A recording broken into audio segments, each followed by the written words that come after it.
Seltzer Kings. Podcasts. This episode is brought to you by Prime. What if you had one more chance with the one that got away? Sam, you came home. Based on the best-selling novel from Carly Fortune.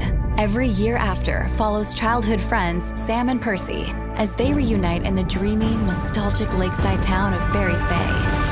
love can be hard to find. So if you're lucky enough to find that person, never let go. A second chance at first love.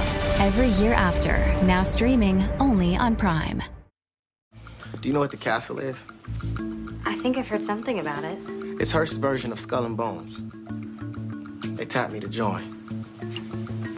So this morning... This morning, I didn't think that the castle had anything to do with that tape. Now I do. This girl called me a few days ago wanting to hang out, and I brushed her off. Basically, I lied and told her I had to go to a study night at my professor's house. After I saw you today, my professor gave me this. It's a message from the castle. They knew where I was supposed to be. They bugged you? Yeah, and it just makes sense that it's the same device they used to catch you and Piz. Okay. I'm gonna need names and... I haven't met a single person, not even another pledge. The person who tapped me, he isn't even a member. The whole rush process is done in messages. Well, they got one less guy to torture in Hell Night. Any chance you'd reconsider that?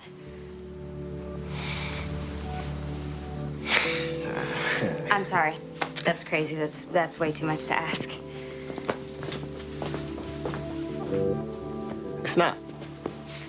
I can do it.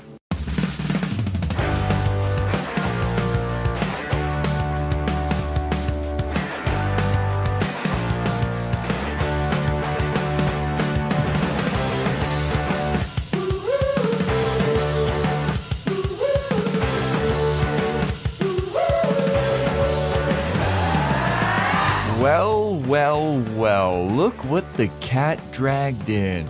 It's you! And you're listening to another episode of Boys Watching Veronica Mars. We're just two boys watching every episode of Veronica Mars for the first time, giving our review, our reactions. We're your hosts. I am Joe Welke. I am Vance.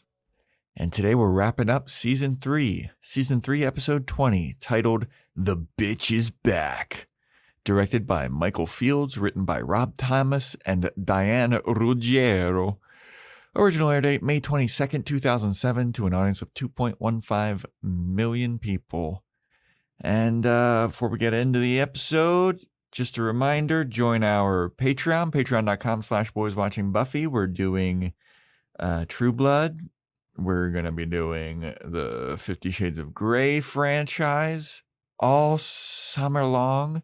Join our Discord. Link is in the show notes. That's where we do fun reactions to the podcast episode, get informed on some behind-the-scenes details, and some other things that Vance will talk about right now. Yeah, you'll find out about the listener poll that wasn't on the show notes of last episode because we had some technical difficulties and spent a lot of time trying to make the episode listenable. So I decided the listener poll will be, a link will be in the show notes. That episode will be next week. So hop on there quickly. And and you'll find that on Discord. We'll probably post something on our social medias. Mm-hmm. But it'll be an interesting one because it's the end of season 3, the season 3 listener poll. Yeah, and this is the end of the show proper. I think we're done with Veronica Mars. We should pat ourselves on the back. We've finished. We completed it. There's no movies. There's no other seasons. No, we're done. This is a wrap. That's a wrap. And what a nice ending it was. Yes, I feel like everything closed up. Nice little bow on everything. I got a C4 strawberry watermelon ice, which is a big boy. Yo. Oh, we're fucking matching. Twins. Twins. Yeah. I looked in the fridge. I saw all of the energy drinks, and I was like, I need the big boy. Yeah. Yeah. I was like, yeah, the C4 strawberry watermelon ice. So part of me, after watching this episode, number one, understands why it was canceled. Number two, understands why fans of the show would want more. That was my immediate thought afterwards. I was like, I get why the fans were like, we have to bring this back. Yeah. Because I completely understand. Because it feels incomplete. Yeah, absolutely it does. Like, they were just starting some stories, starting last episode. They were starting some stories, and then just the cliffhanger ending is one of the mind-boggling. Yeah. It was like sad. But like I also think it fits the show's tone, how sad it was. But still not exactly what you want for if you're a fan of the show and character. I mean, I gotta be honest with you, man. Like, the tone of this episode in particular is all over the place. Like, I don't know what the fuck to think of this. And like, there are characters that I'm like, oh, I don't like that character anymore because of X, Y, or Z. There are some characters I just don't know what's happening.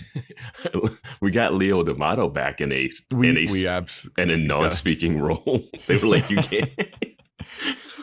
How are we gonna have Leo D'Amato and he's not gonna be Leo D'Amato? We'll dive into the episode, obviously. But yeah, I get it. We have any follow-up from last week or anything? My follow-up thought was that I thought Veronica being filmed in Piz's room harkened back to the Lily sex tapes. You know? Yeah. And it's just like, we're just doing that again.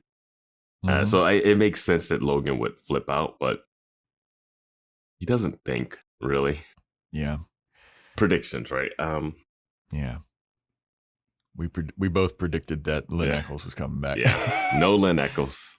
I guess we have to say she's gone, but there's still time. There's still a movie. But not forgotten.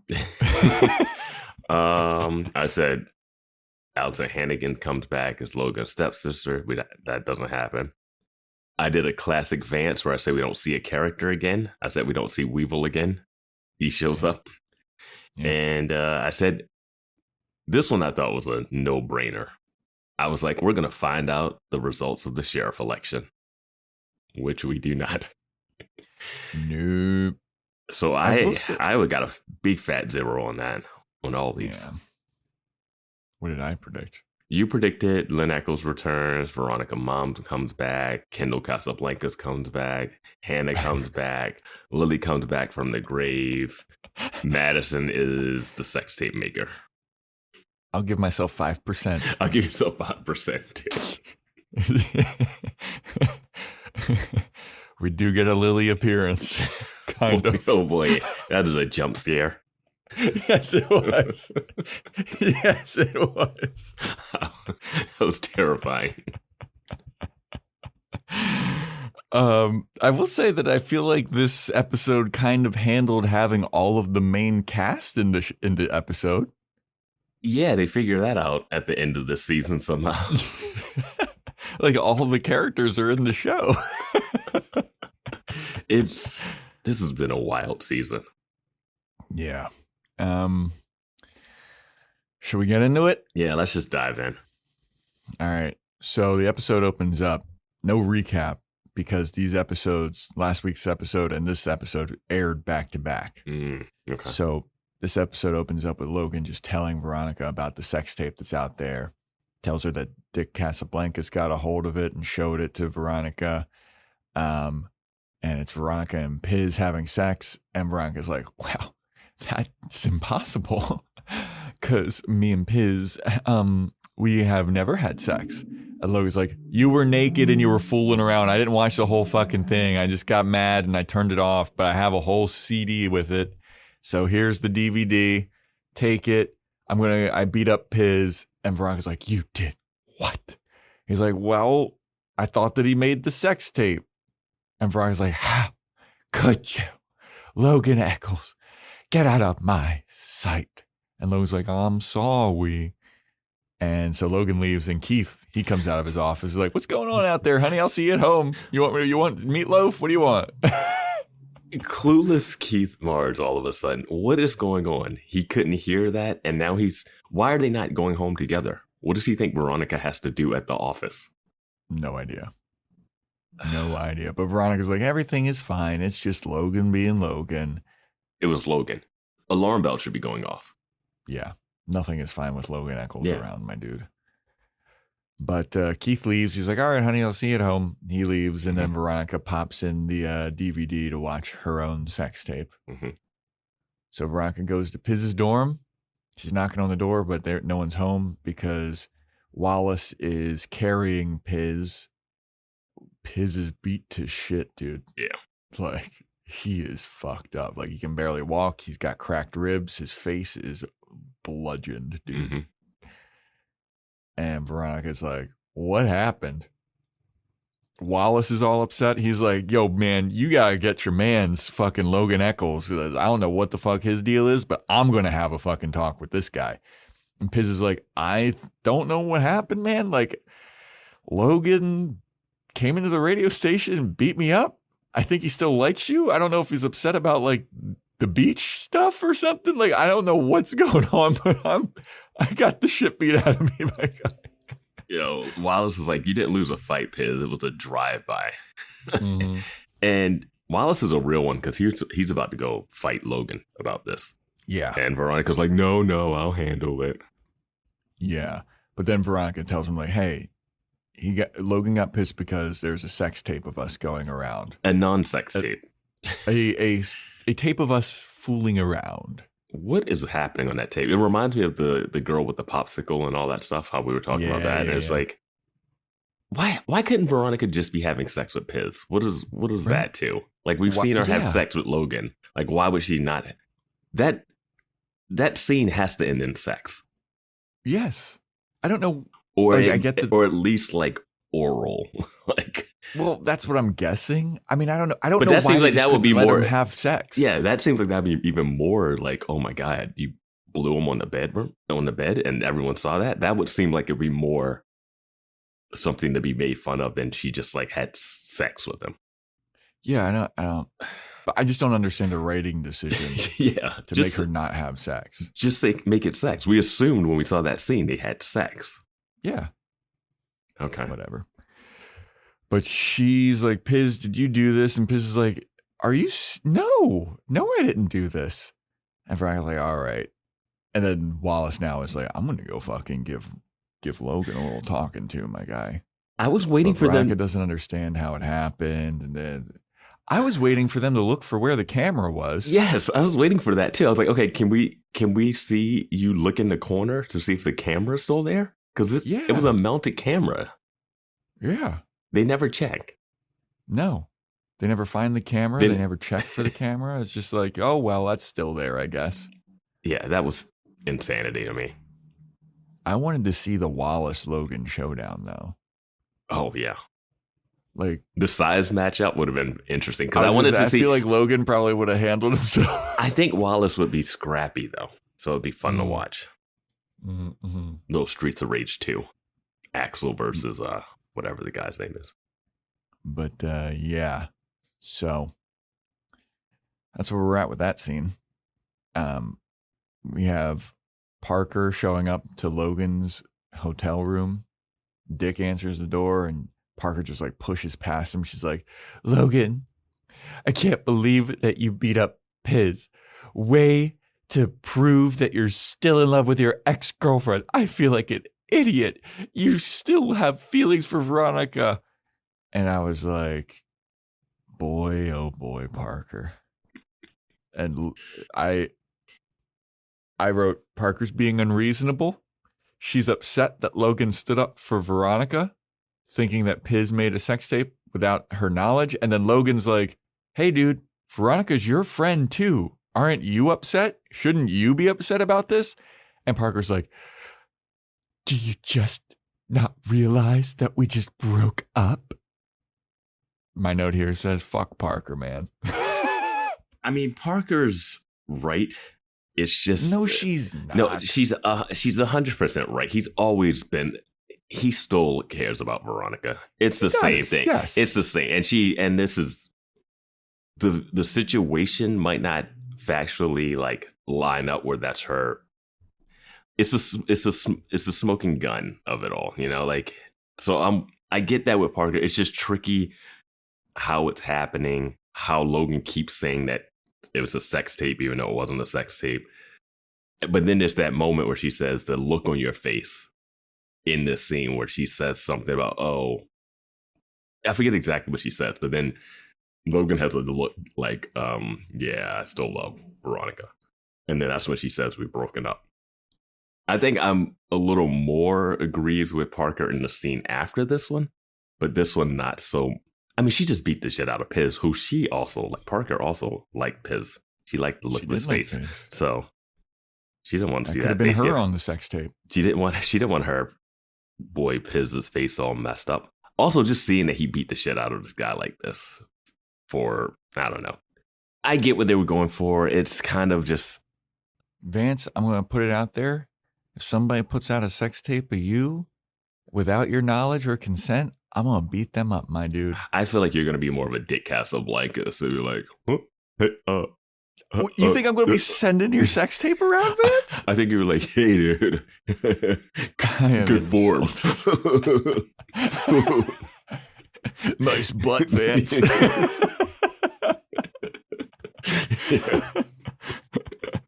Oh, man. I don't know, man. I feel like Logan is... I thought he brought up a good point of like, shouldn't you be upset about this as well? You're more upset about me beating up the guy that I think put out a sex tape of our mutual friend. Well, she didn't know that when she came there. Yeah. She didn't know the reasoning. She didn't know that the reasoning why he beat him up when she first walked in. Yeah, I don't know. So for her... Wouldn't that information change, though? She's already mid argument. And then the fact that his face betrays him, she already lost. Because she's coming in thinking that this has to do with just him being jealous of her, of Piz, which he 100% is. Yeah. Because I brought this up later in my notes.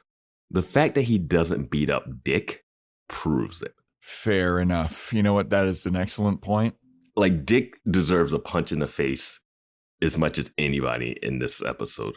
And the fact Dick deserves all the punches. The fact that Logan did not do anything about that. He punched his fist? Dude,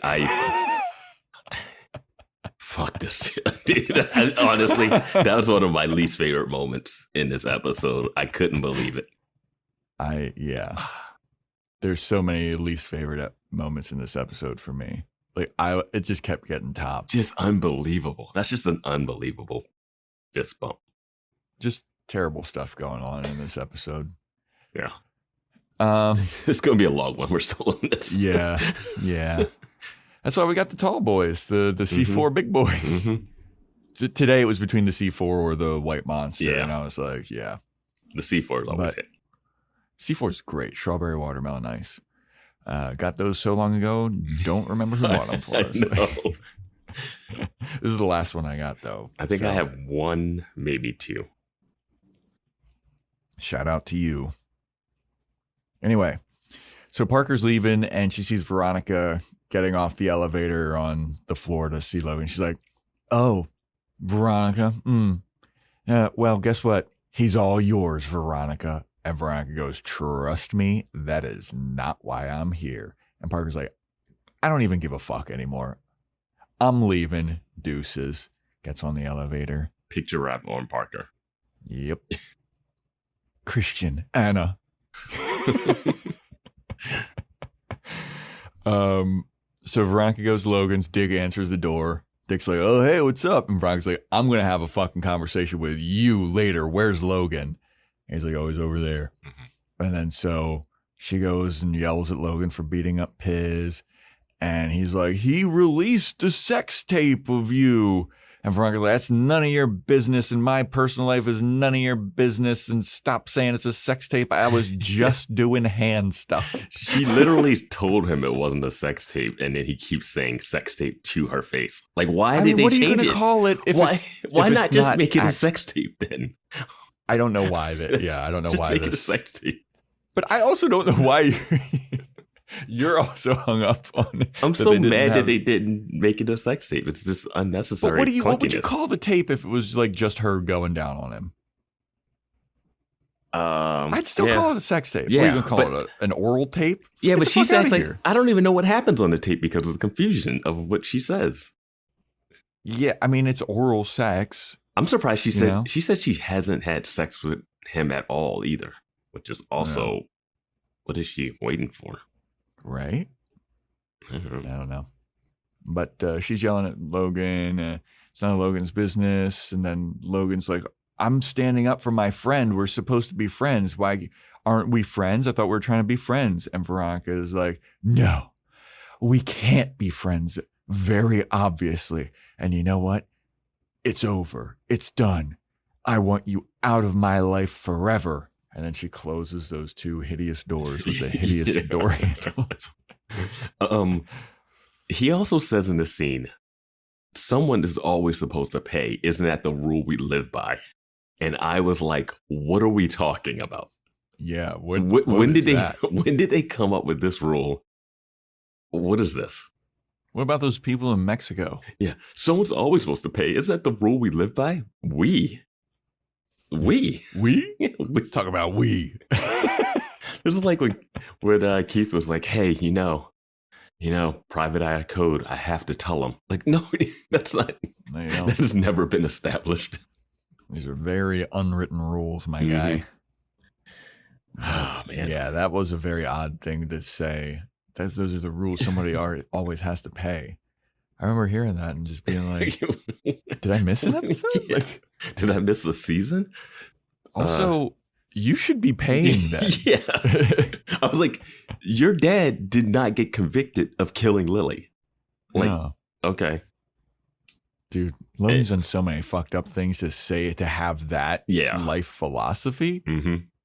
He burned down the pool. He lives with a person that hasn't paid. Yes. And then this is the most interesting thing is that we don't get an intro song. Yeah, no. No. I guess because they air back to back, maybe? Yeah, I think so. They do the credits like as the show. They do like a weird like thing, and they have the title screen. Mm-hmm. But that's it.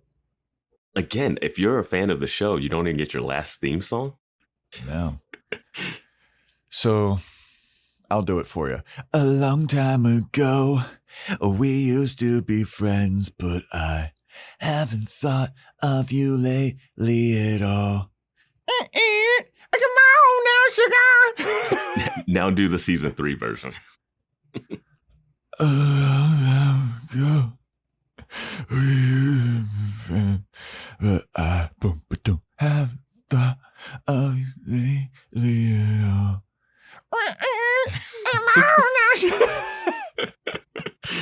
Oh man. So speaking of people that haven't paid, Veronica goes to talk to Dick Casablancas, and she's like, how the fuck did you get that video? And he's like, I don't know. And she's like, motherfucker, tell me how. And he's like, somebody emailed it to me. She's like, who? He's like, I don't know. And she's like, get your fucking computer and look it up. And he opens his computer. And I have to say also, during this scene, there is the weird like boom, boom, boom, like funny stuff is happening music. And she opens the computer. She sees that it was Chip Diller, the frat guy from earlier in the season. He's the one that sent it to Dick. And then Dick forwarded it to his entire address book. And the music is like, it's just Dick's being Dick. And I was like, this is unacceptable. This is the guy last episode was like, hey, Logan, did you save my brother leaving off the building? To now, hey, I see porn, I forward porn. Especially if it's good. That's good porn, my dude. If Logan doesn't drop kick him in the back of the head, what is the point? Yeah. You're going to be mad at Piz for filming this, you think, but not Dick for sharing it with everyone? Yes. Like the entire address book that he has. And he's in a frat, I guess. And Veronica just like rolls her eyes and she's like, she doesn't slap this guy. She doesn't do anything. She doesn't whip out her taser. She says some mean lines. One of the lines might be the outro, but like, it's not enough. For the stuff that we see her doing to people later to get back to them, get back at them for stuff, Nothing. The worst thing she's ever done to Dick was basically run over his surfboard. Yeah. I mean, for the way that she's whipping out her taser the rest of this episode, yeah, I would have thought that Dick would have gotten tased here. Like, I mean, he deserves a punch in the face. He deserves something. He deserves at least not goofy music playing in the background. Like, this is a lighthearted romp. The worst thing that happened to him this season was 2 girls locked him in the ice room for like 5 minutes. Yeah. Like, you can't have him be what he is and not have him get comeuppance, even if the comeuppance is in a funny way. There has to be something. He doesn't balance. It's not well balanced. No, not at all. I mean, my note says in all caps, goofy music playing. What the fuck? Yeah. Like, this is a real shitty thing that Dick is doing. Yeah, he's just like, what? I did it. Yeah, dude. All right. Well, Veronica, go find the real villain of the story, not the one you're sitting next to. Yeah. So Veronica is walking around campus and Weevil finds her and he's like, hey, Veronica, wait up. Apparently he got his job back. He's wearing his maintenance uniform. He's stumbling around campus. He's still got a limp. The limp is real. He's like, hey, Veronica, can I help you? And she's like, yeah, just stab me or bludgeon me with your boot or something. And Weevil's like, hey, look, I saw that the tape is going around. I didn't see the whole thing. I want to help you. Whatever you need, I'm there for you, dude. And Veronica's like, I might take you up on that later. And I was like, all right, good guy, Weevil. Do you know how bad it is that the maintenance people have access to this? Right. Dude, the whole city knows about this, except for Keith. Except for Keith. Bro, I mean, if there was like 2 more episodes in this, like Vinny Van Lowe's running that on his campaign thing, like, yeah. And his daughter gives hand jobs. Get your daughter in line, Keith. She's a 19-year-old college girl. Yeah, man. This show. Yeah. So then Veronica's walking around the dining hall. It's that typical thing of everybody's looking at her and doing that's the girl that gives fucking hand jobs. That's the girl that gives blowjobs. And she definitely didn't have sex, though. Definitely not a sex tape. She was fucking just making out naked with him. Good butt, though. Good butt. We're just gawking at her. This would last a total of... Is she more famous for this than getting her professor arrested for murder? Or the TA, like for murdering you know what I mean? Like it's just too much. Yeah. I also don't know how anyone could ID her from that terrible video. That's the girl that they caught the serial rapist on campus. He saved a couple of us from being shaved. Oh no, she had sex with her boyfriend, or sexual relations with her boyfriend. There we go. It's a sexual relations tape. It's just like, I don't know how you could identify that that's Veronica. Like where they're at in the probably because the email that sent says this is Veronica Mars. This is her room number. Fair, but like if you're looking at just the tape, you know, like they're in like the top corner. Like I feel like the ceiling is blocking the. Yeah, I gotta say the sound quality was incredible. Absolutely, they were wearing lav mics, dude. That camera's all the way up in the corner. It's got like targeted microphones. Yeah, dude. It's fucking. They must have had a boom operator on that for that non-sex tape. Like that audio was so clear. It was crystal. Dude. I'm so glad that you brought that up. Yes. But yeah, so Veronica, she's walking through the dining hall and she finds Chip Diller. And she goes up to him. She's like, hey, Chip, we got to have a conversation. And he's like, aren't you the girl from the non-sex tape? He's like teasing her about it. And then Veronica says, I wrote the quote down. Hey, could you fit your head up your ass before they stuffed the egg up there? Or is this new? And I was like, God damn, dude. Like this show is crazy. I mean, he got over the egg thing pretty quick. He fought some people, but then he was joking with Dick and Logan about it later. Yeah. So she wants to know who sent him the video. And he's like, I don't know. And I don't care. And he's like high-fiving his boys. Yeah. I love when these episodes happen. We get groups of creepsters in the dining hall. Yeah. Every time there's some hecklers in the dining hall. Right. So Chip's like, I don't know. And I couldn't care less. And he's drinking his Yoo-hoo or whatever the fuck. And then Veronica leans in and she's like, Chip, I swear to God, I will ruin your fucking life.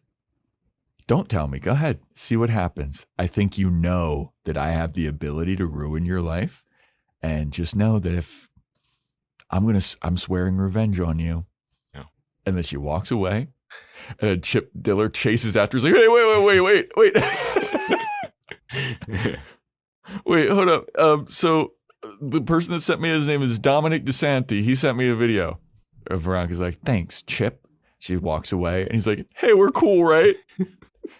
We're cool though, right? You're not going to do anything to me.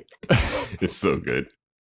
Yeah, Veronica has a little smirk. Yeah, I mean, her dad is the sheriff who hates college underage drinking unless, they're doing it or there's anything else. But he lets So, rapists slide. Rapist is fine. But, the dean was a good guy. He was.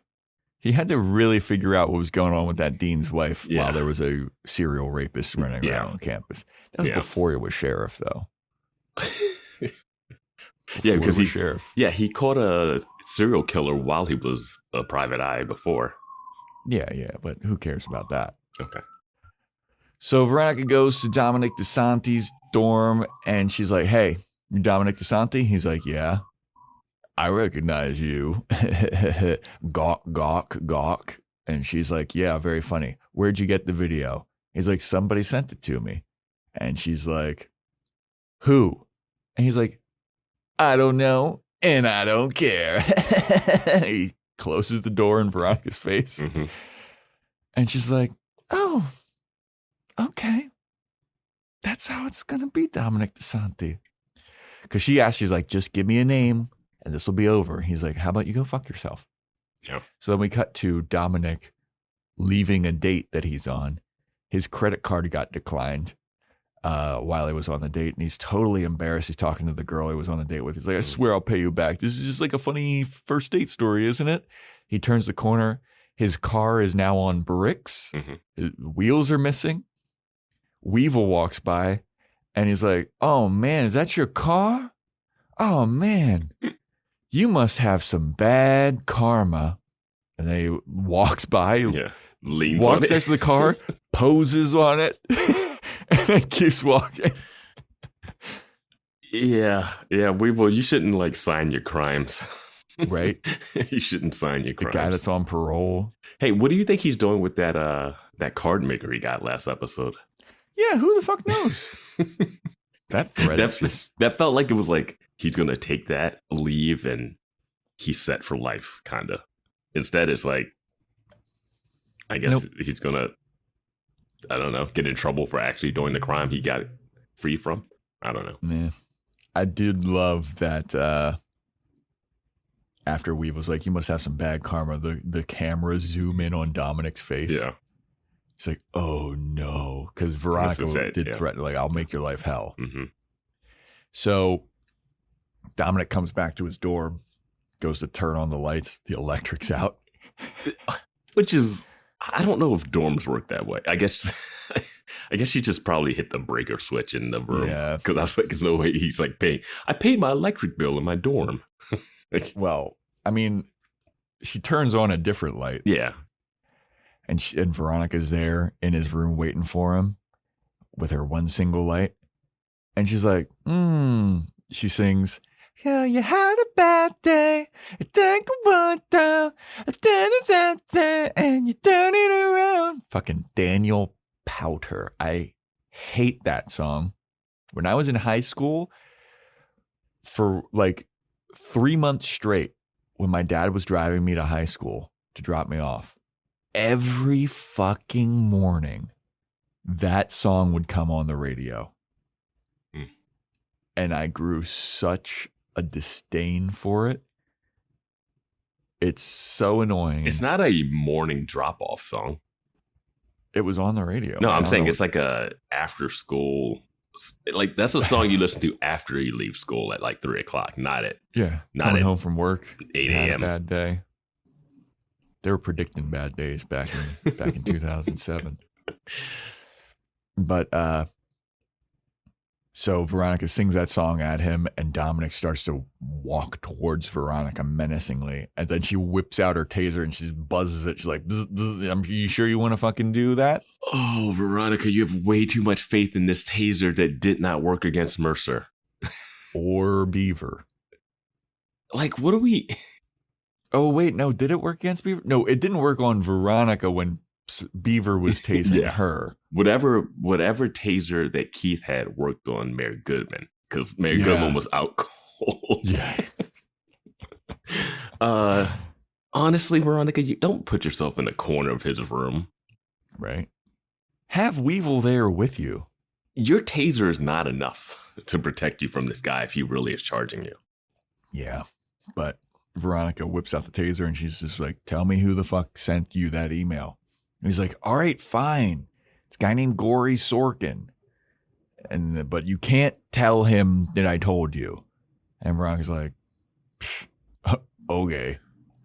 Honestly, knowing what I know about Gory now, I would have lied and said it was someone else. Yeah. I would have dealt with Veronica. Well, I don't think Dominic knows what we know about Gory later on. He might know enough. Yeah. If he knows even half.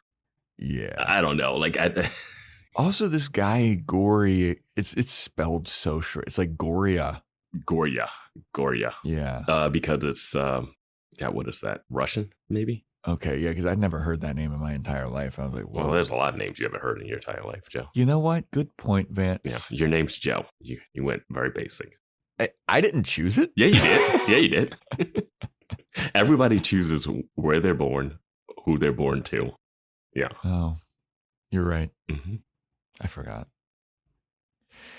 So Veronica goes to Gorias, and he's coming back from the shower. Gory. Yeah. And he's coming back from the shower. He's got his little shower flip-flops on, and he's got a towel draped around his waist. And Veronica's like, "Hey, are you Goria?" And he's like, "Yeah, who's asking?" She's like, "It's me." And he's like, "Oh, yeah, I remember you from the video. Why don't you come on in?" So he invites her into his dorm. So Veronica decides to go in, close the door She behind goes her, like puts the soundproof netting up on the door. And this guy's just being a dickhead to Veronica as well. And she's like, "Are you the one that planted the camera? I know that you sent the video to Dominic DeSanti." Immediately sells out Dominic DeSanti. Immediately. Which also, fuck that guy. So I would Sure. have sold him out as well. But she's like, "So are you the guy that made the tape?" He's like, "Even if I was, what are you going to do about it? You're not going to do fucking anything." And then she's like, "I can make your life a living hell. Just ask Dominic DeSanti." And then this guy drops his fucking towel. He's completely nude, facing Veronica with his dick and balls hanging out. Mm-hmm. And he's like, "How about you have some proof that I'm involved in anyway? And if you find that proof, go get a lawyer. And if not, how about you stay and have a drink? I saw that sex tape. I saw that non-sex tape and all the stuff that you were willing to do with your loving boyfriend." And Veronica goes, I'm sure Veronica thought this was a really good comeback, but it's absolutely not. Because he's like, "Why don't you stay and have a drink?" And Veronica's like, "I would need like 12 to make you not seem gross." And then she leaves. I was like, ugh. Yeah, I think she was just shell-shocked by the penis, because that comeback is terrible. When she said that, I was like, "What? Wait, what?" Or however many drinks people need to drink to make you not seem gross. You're a true friend of Dorothy. Bye. I mean, if you have like a bottle of whiskey or vodka here, maybe I could just like start with some shots and see where it takes us. Like, it was like, that's not even a hard no. Dude just dropped his towel in front of you, Veronica. That's assault, right? Yeah, I was going to say that's an offense. Jeez. And her reaction to that is like, I'm going to get to the bottom of this. She rolls her eyes and she like looks away. At least I'm going to give Veronica the slightest bit of credit here. At least she's towards the door. Yeah. Every other scene, she didn't yeah. walk and hide behind the bed in the far corner. Yeah, she didn't put Gory between her and the door. Yeah. She stayed by the door. Thankfully. Well, she's learning. I guess. I don't know. So now Veronica's hanging out with Piz, and she's listening to Gory's phone conversations. Mm-hmm. She bugged him, and she hears that he's like planning some kind of hazing ritual or something. And she turns to Piz and she goes, "Hey, Piz, do you know if there's any frats that are doing like a spring rush?"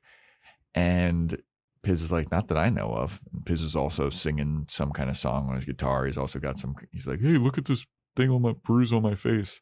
Yeah. Absolutely meaningless. Yep. But Veronica's like, all right, so there's some kind of weird mystery pledge thing going on. So the next day, she starts following Gory around campus, and she's got her big old camera and she's taking pictures. She sees Gory put something in a newspaper stand, and then all these other dudes go into the newspaper stand and like pull something out, including Wallace Fennell. And this causes Veronica to raise her eyebrows. And while this is happening, another Nico Case song is playing. They fucking love Nico Case in this show. This is the second time they've featured Nico Case. And Nico Case, great folk artist, does not fit the vibe of this scene at all. Yeah. Yeah, I don't know if I was paying attention to the music here, but yeah. So Veronica follows Wallace. She asks him about like, "Hey, what the fuck is going on, man? Like, are you pledging some kind of fraternity? What are you doing looking at that newsstand? Because I've been staking out that newsstand, and there's a bunch of creepy shit going on at that newsstand. So what are you doing with it?" And Wallace is like, "Yo, are you grilling me right now?" And then Veronica gets a phone call. And she answers the phone, and it's like, "What? Are you serious? All right, I'll be right there." And for what we see this is about later on, I'm like, it did not need that reaction. Honestly, finish questioning Wallace. It's the closest you've been to figuring out this thing that you're trying to solve. Yeah. But no, Wallace goes to his lab. The teacher gives him something. He's like, "Hey, I had this taped to my door, and I guess I have to give it to you." And Wallace takes this envelope from the teacher, and he's like, "Huh, okay." So Veronica comes to Keith's office with a fresh, minty, clean uniform for him because he needed a wardrobe change because he dropped his salad on himself and he got his pants all dirty, and there's some newspaper person coming to interview him, and there's a photo shoot, and I needed new pants. He shouldn't be sheriff. He just became the bumbling idiot that spills fucking salad on his pants. Like, what is got vinaigrette on my pantaloons? We've watched this guy like go undercover, sneak around, like walk through the desert setting traps, and now he's like, "Oh, I can't even eat my salad. Veronica, And dude, this is Sax's job, right? Get Sax get Sax to pick it up. Like you're at a police station.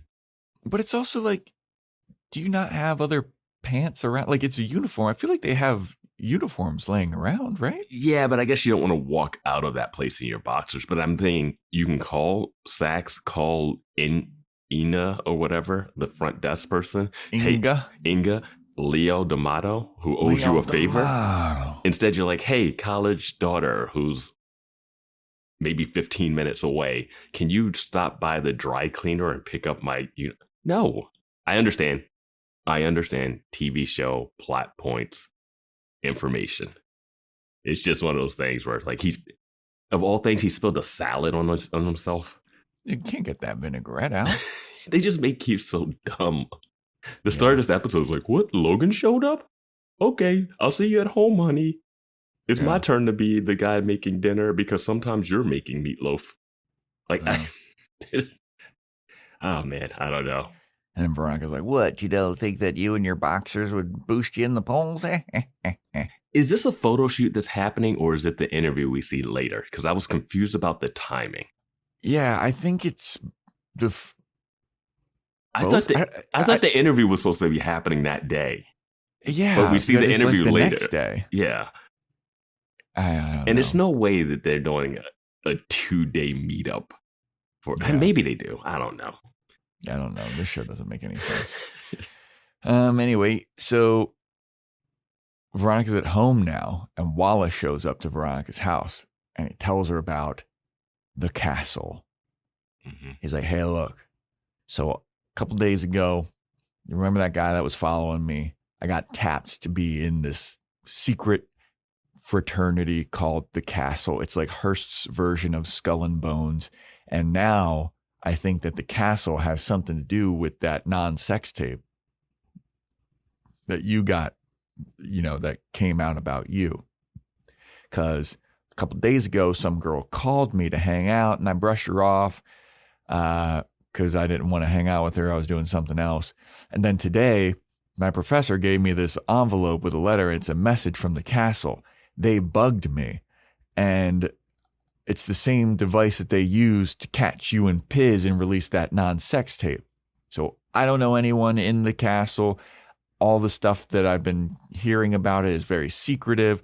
The whole rush process is very secretive. It's just like a lot of, hey, I'll leave this in the thing for you. Go check that out.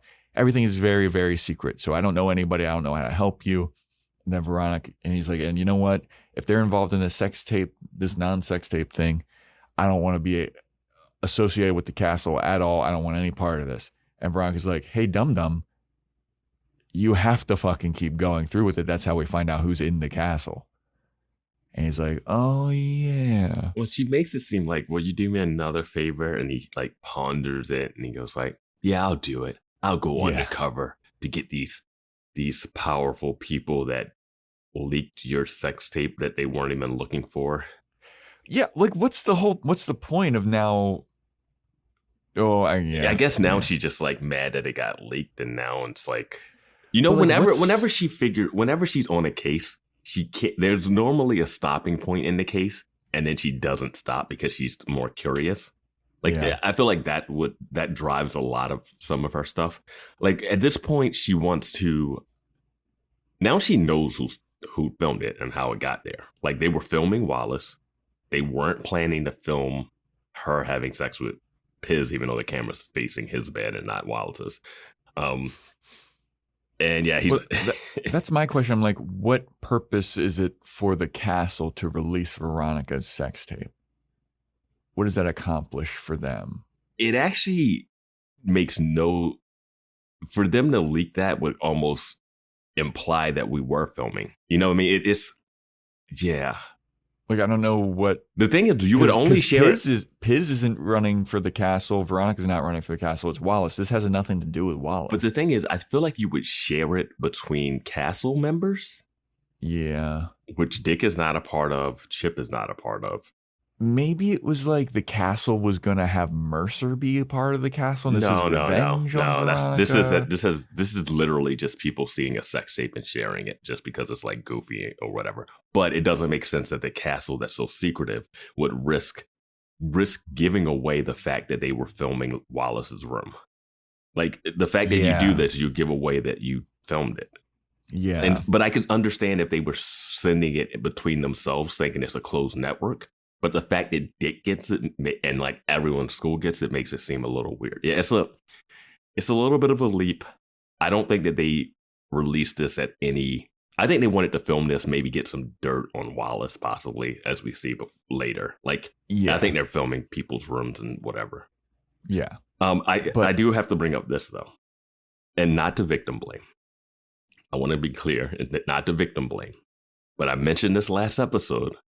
Veronica could have looked into Wallace's secret admirer that he brought up to her last episode, and she just blew it off like, oh, some guy's stalking you? Oh, that won't be a big deal. Veronica, it is Neptune. It's always a big deal. If she could have looked into this last episode, she would have been like, oh, that guy's with the Castle. Oh, this is this thing. But no. She had time, too, because we've also seen her handle major cases like solving Lily's murder and what happened to herself while also handling the case of the week. She could have done the Weevil thing and that. I've seen her double dip. Okay, I'm sorry. That's Vance Tucker talking, everyone. That is Vance Tucker. I brought it up last episode. She just blew off Wallace. Like, he was like, hey, some guy's following me. And she was like, whatever. Well, I think it was more of a blow off when she was like, so whatever happened with the guy that was following you? And Wallace was like, don't worry about it. Yeah, because he figured it out. But then that should have raised her eyebrows even more. Like, wait, why is this nothing now? Yeah. But yeah, so she asked Wallace to keep going along and doing the rush process to get into the castle. And Wallace was like, all right, fine, I'll do it. And then she gives Wallace a pen that is actually a camera. Every time you click it, it takes a picture. This is when she gives him the pen, right? Like in her house. Yes. Okay. Yes. This will come up later. Yes, it will. They're in Veronica Mars's apartment. Yes. When she gives him the camera pen. Yes. But Wallace, he says, I did my own independent research about the castle. There's not a lot about it, but there was one expose in the paper about it, and check it out. And she looks at it, and she looks who wrote it, and guess who wrote it? Guess who we're bringing back into the fold, everybody? Nish from the Lilith house. She's the one who wrote the expose. And she doesn't like Veronica? Yeah, because Veronica exposed her for faking rapes. But then eventually caught the actual rapist? Yeah, I don't know where Nish lies. It's also been, this season's felt like forever. There's a scene at the end of this episode with Nish that covers two, like within a short scene, her emotions go the gamut. They go the whole spectrum. And I was like, what are we doing? Yeah. So Veronica meets up with Nish, and she's like, oh, my favorite person in the whole wide world. And Veronica's like, yeah. What do you know about the castle? And she's like, oh, let me tell you everything I know about the castle. I hate you. Oh, wait, you need information? The castle. Here, check this out. Nobody knows who is in the club. But what they do know is it's a ticket to wealth, power, and privilege. I'm just going to call it like a fraternity. It's the Skull and Bones. It's like the Skull and Bones thing. Yeah. They tap notable freshmen to join their ranks, and it's smart people. It's politicians, potential politicians, really smart people, engineers. Yeah, dude, I lost it when they said engineers before she said athletes. Yeah. It was like mathematicians, computer scientists, engineers, sociologists, lawyers, athletes. I was like, God damn, Wallace is checking all these boxes. so they target people. Is what you're saying. Model plane enthusiasts.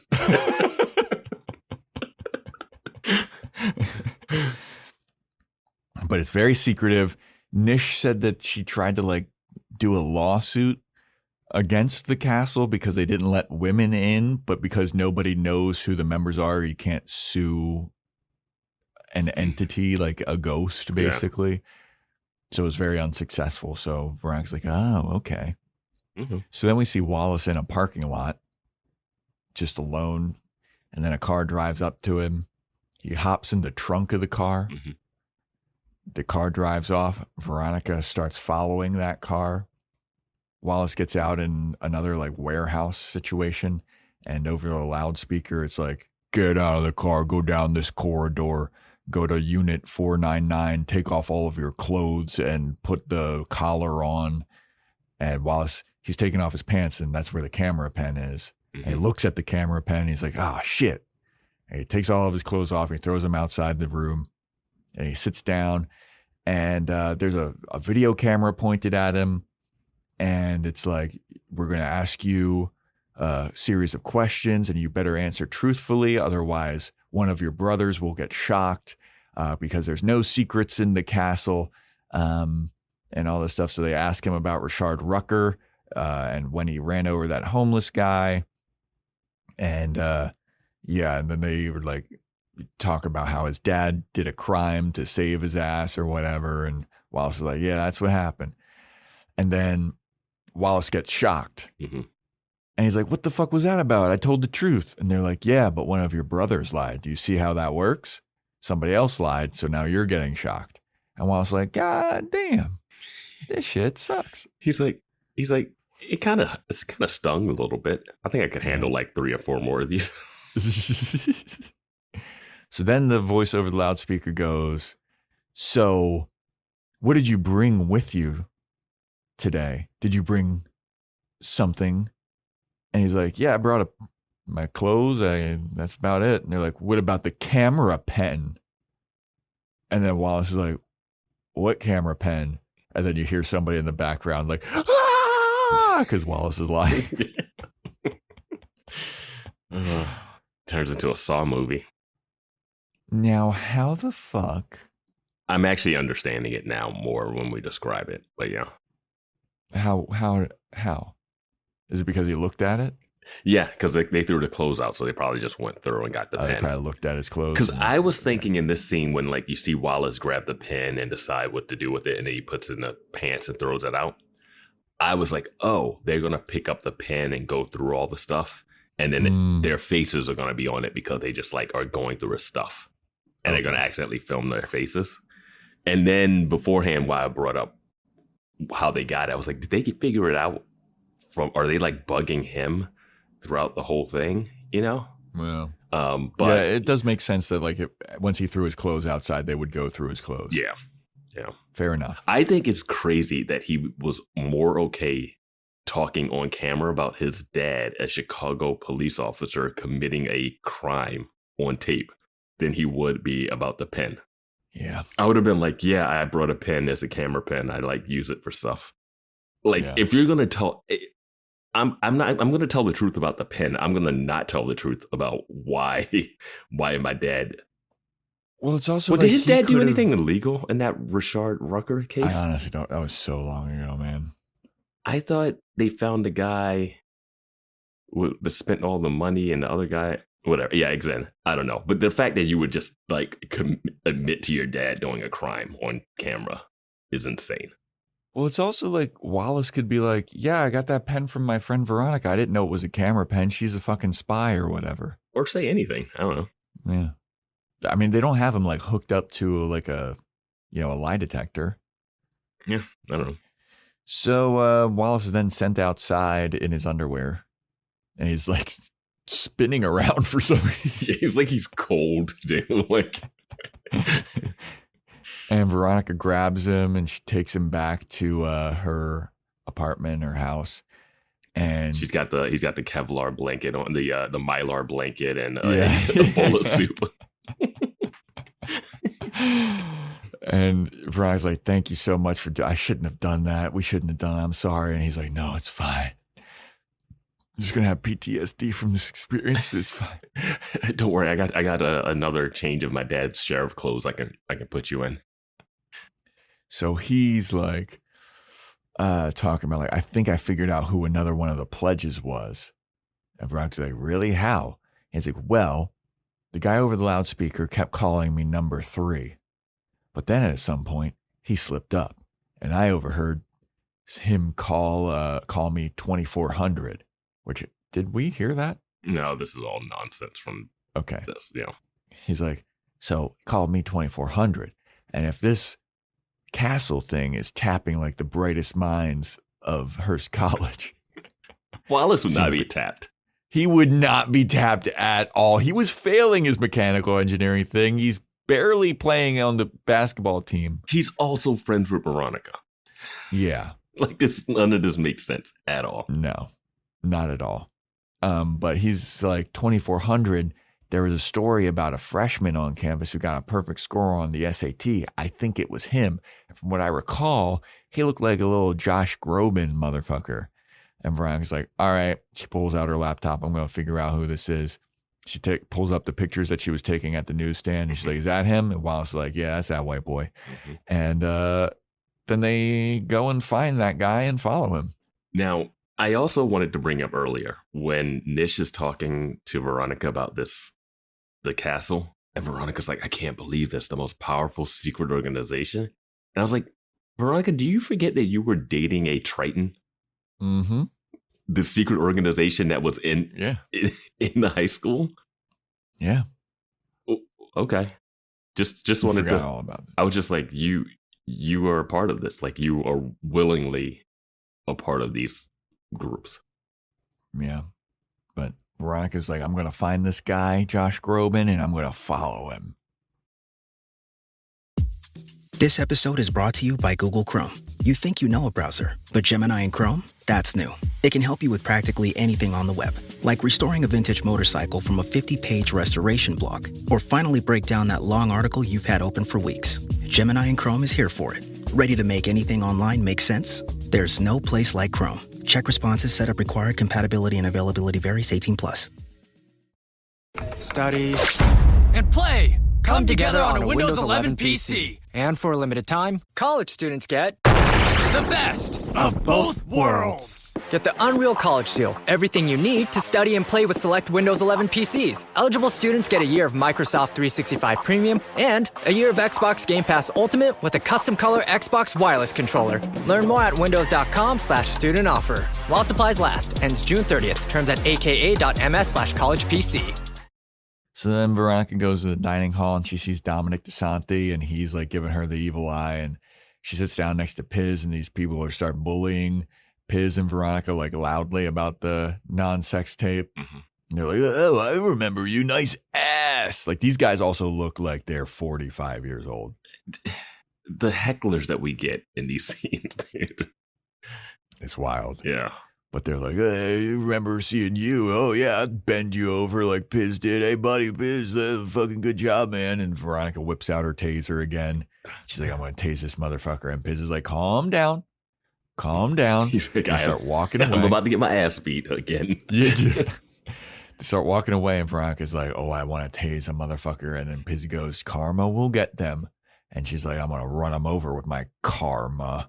Mm-hmm. I'm like, Piz, I know you're new here. Yeah. I know you're from Beaverton, Oregon. You're a sweet, sweet boy. This is Neptune, my guy. Karma does not exist. They are sending a message in this episode that's very interesting. And I can get on board with maybe 65%, maybe 70% of it. Like, I feel like I want Beaver here. I mean, not Beaver. I'm thinking of Beaverton. I want Piz to actually say something to these guys. They are ripping into your girlfriend. Yeah. You gotta do something. Like, I know you're still wounded. You can't get into a fight again because, like, I don't know if your eyes can handle more punches. No. But he's got cracked ribs. He's like, hey, it's a lovely day outside. Why don't we go eat lunch outside? I don't want to get punched again, Veronica. Please, Veronica. I'm like, you're going to have to do something about this. This is obviously affecting Veronica. Like, she's willing to go tase heavy. Yeah. I don't know. And why are they in the dining hall? Just like, you have a car. They both have cars. Drive to McDonald's and eat at McDonald's. Piz has got to call these guys out on the Piz, the most notable radio show. Yes. He's got his fandom. Yeah. That's crazy. Yeah. He got beat up at the radio show. How is no one at the school talking to Logan about this? How is he not called into the acting dean's office? Because there is no acting dean. That's why all this is happening on campus. He got beat up on campus on air. Yeah. Like on air. He was on the radio when he got beat up. Yeah. Yo, this school's a mess. Welcome to Neptune, bitch. Yo, did you hear the Piz last night? The sound effects are amazing. Bro got his ass beat. The radio station got wrecked. Where's the radio station lady? She would be pissed. Trish. Yeah. Trish she'll probably end up dating Logan or something. Yeah, probably. So yeah. And we have Logan playing video games, and Dick Casablancas comes in. He's like, hey, man, caught a glimpse of fucking that Piznarski guy. That is one pounded up Polak. Am I right? Way to go, man. Give me some bones for beating up Piz. And then Logan, like, kind of gives him a fist bump. And he's like, I don't know, man. Piz, he might have not had anything to do with the sex tape. And then Dick goes, Random ass kickings are good, though. It keeps people in line, so good on you anyway. Then Logan's like, you know what? I did do a good thing. This scene is bonkers. The scene is maddening. If someone needs an ass kicking, it's Dick. He sent Veronica's sexual relations tape around to everyone. And Logan's just like, nah, that's fine. I don't care if Dick does it. Yeah. That is You still want to go surfing? Dick's like, you know what'll clear your mind, Logan? Let's catch some waves. And what was all of this about Daddy Dick coming back, the summer being ruined, Dick going through his emotional journey of like his brother stuff? That's just done. No, he's just watching sex tapes of Veronica and pounding it with Dick. They're saving that for Play It Again, Dick, the YouTube series that who knows if we're going to do. I don't know. We're still in discussion. I don't know. Yeah, we're figuring that out. I think I'm just a little disheartened because I think I saw some of that when it came out. I think I saw maybe an episode I've seen clips of it. I've seen like a clip of that maybe or something. The portrayal of Dick throughout these 3 seasons does not make me jump to watch a Dick comedic focused thing. Yeah. In a bubble, I could watch that and be like, oh man, this guy's crazy or whatever. But I'm not going to be able to take myself away from Dick being the character that says, why rape the cow when you get the milk for free? Yeah. I can't get past that. And it's... Yeah, now that you have the full context of who this character is. Yeah. It's not funny. No, it's just... And I feel like the show had opportunities to make him more something. Make him even worse and treat him like a villain, or make him kind of a flawed, but I don't know. Yeah. Yeah. Yep. So Veronica then follows the 2400 guy to a mansion. And it's a gated mansion. And Veronica's like, oh, wow, this is crazy. Like they transferred cars like 3 times. And now he's in a limo. And now he's at this mansion. It's gated. I need to figure out a way to get a better view of what's going on in there. So she climbs over a fence. She starts taking pictures through the windows. She's like, I can't really see anybody's face. I need faces. So she climbs into this mansion through the doggy door. And she starts sneaking around. Seems like there's like 50 dudes in here, all in suits. And she goes and she's sneaking around. She turns a corner and there's a gigantic portrait of Lily Kane that she sees, and it like shocks her to her very core. It shocked me too. I was oh my God, this is creepy. It's the creepiest Lily Kane painting. It was so bright, dude. It was so bright. Oh, it's so creepy. I mean, I didn't recognize it was Lily Kane at first. I'll be so for real. I was like, what the fuck? Immediately, yeah. But I was like, oh my God, this is crazy. But I kind of put it together. I was like, this has to be Lily. But like, I was like, And we have to mention that Veronica snags her sweater in the doggy door when she's coming in. Yeah. Also, I know that Veronica's small, but there ain't no way she's fitting through a doggy door. Unless her shoulder blades are like able to just like double joint it. Like, no, doggy doors aren't that. Either that's a big dog that they got there. Yeah, why did they? I didn't see it. No dog is in this house. I'll say that much. Or Veronica's a lot smaller than we think she is, but there ain't no way, man. Yeah.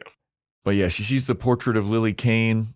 Then Gory shows up, and Veronica's like, oh shit, I gotta hide. So she runs into a room, and it's an office. And then Gory and this other mystery man, they start going into the same room.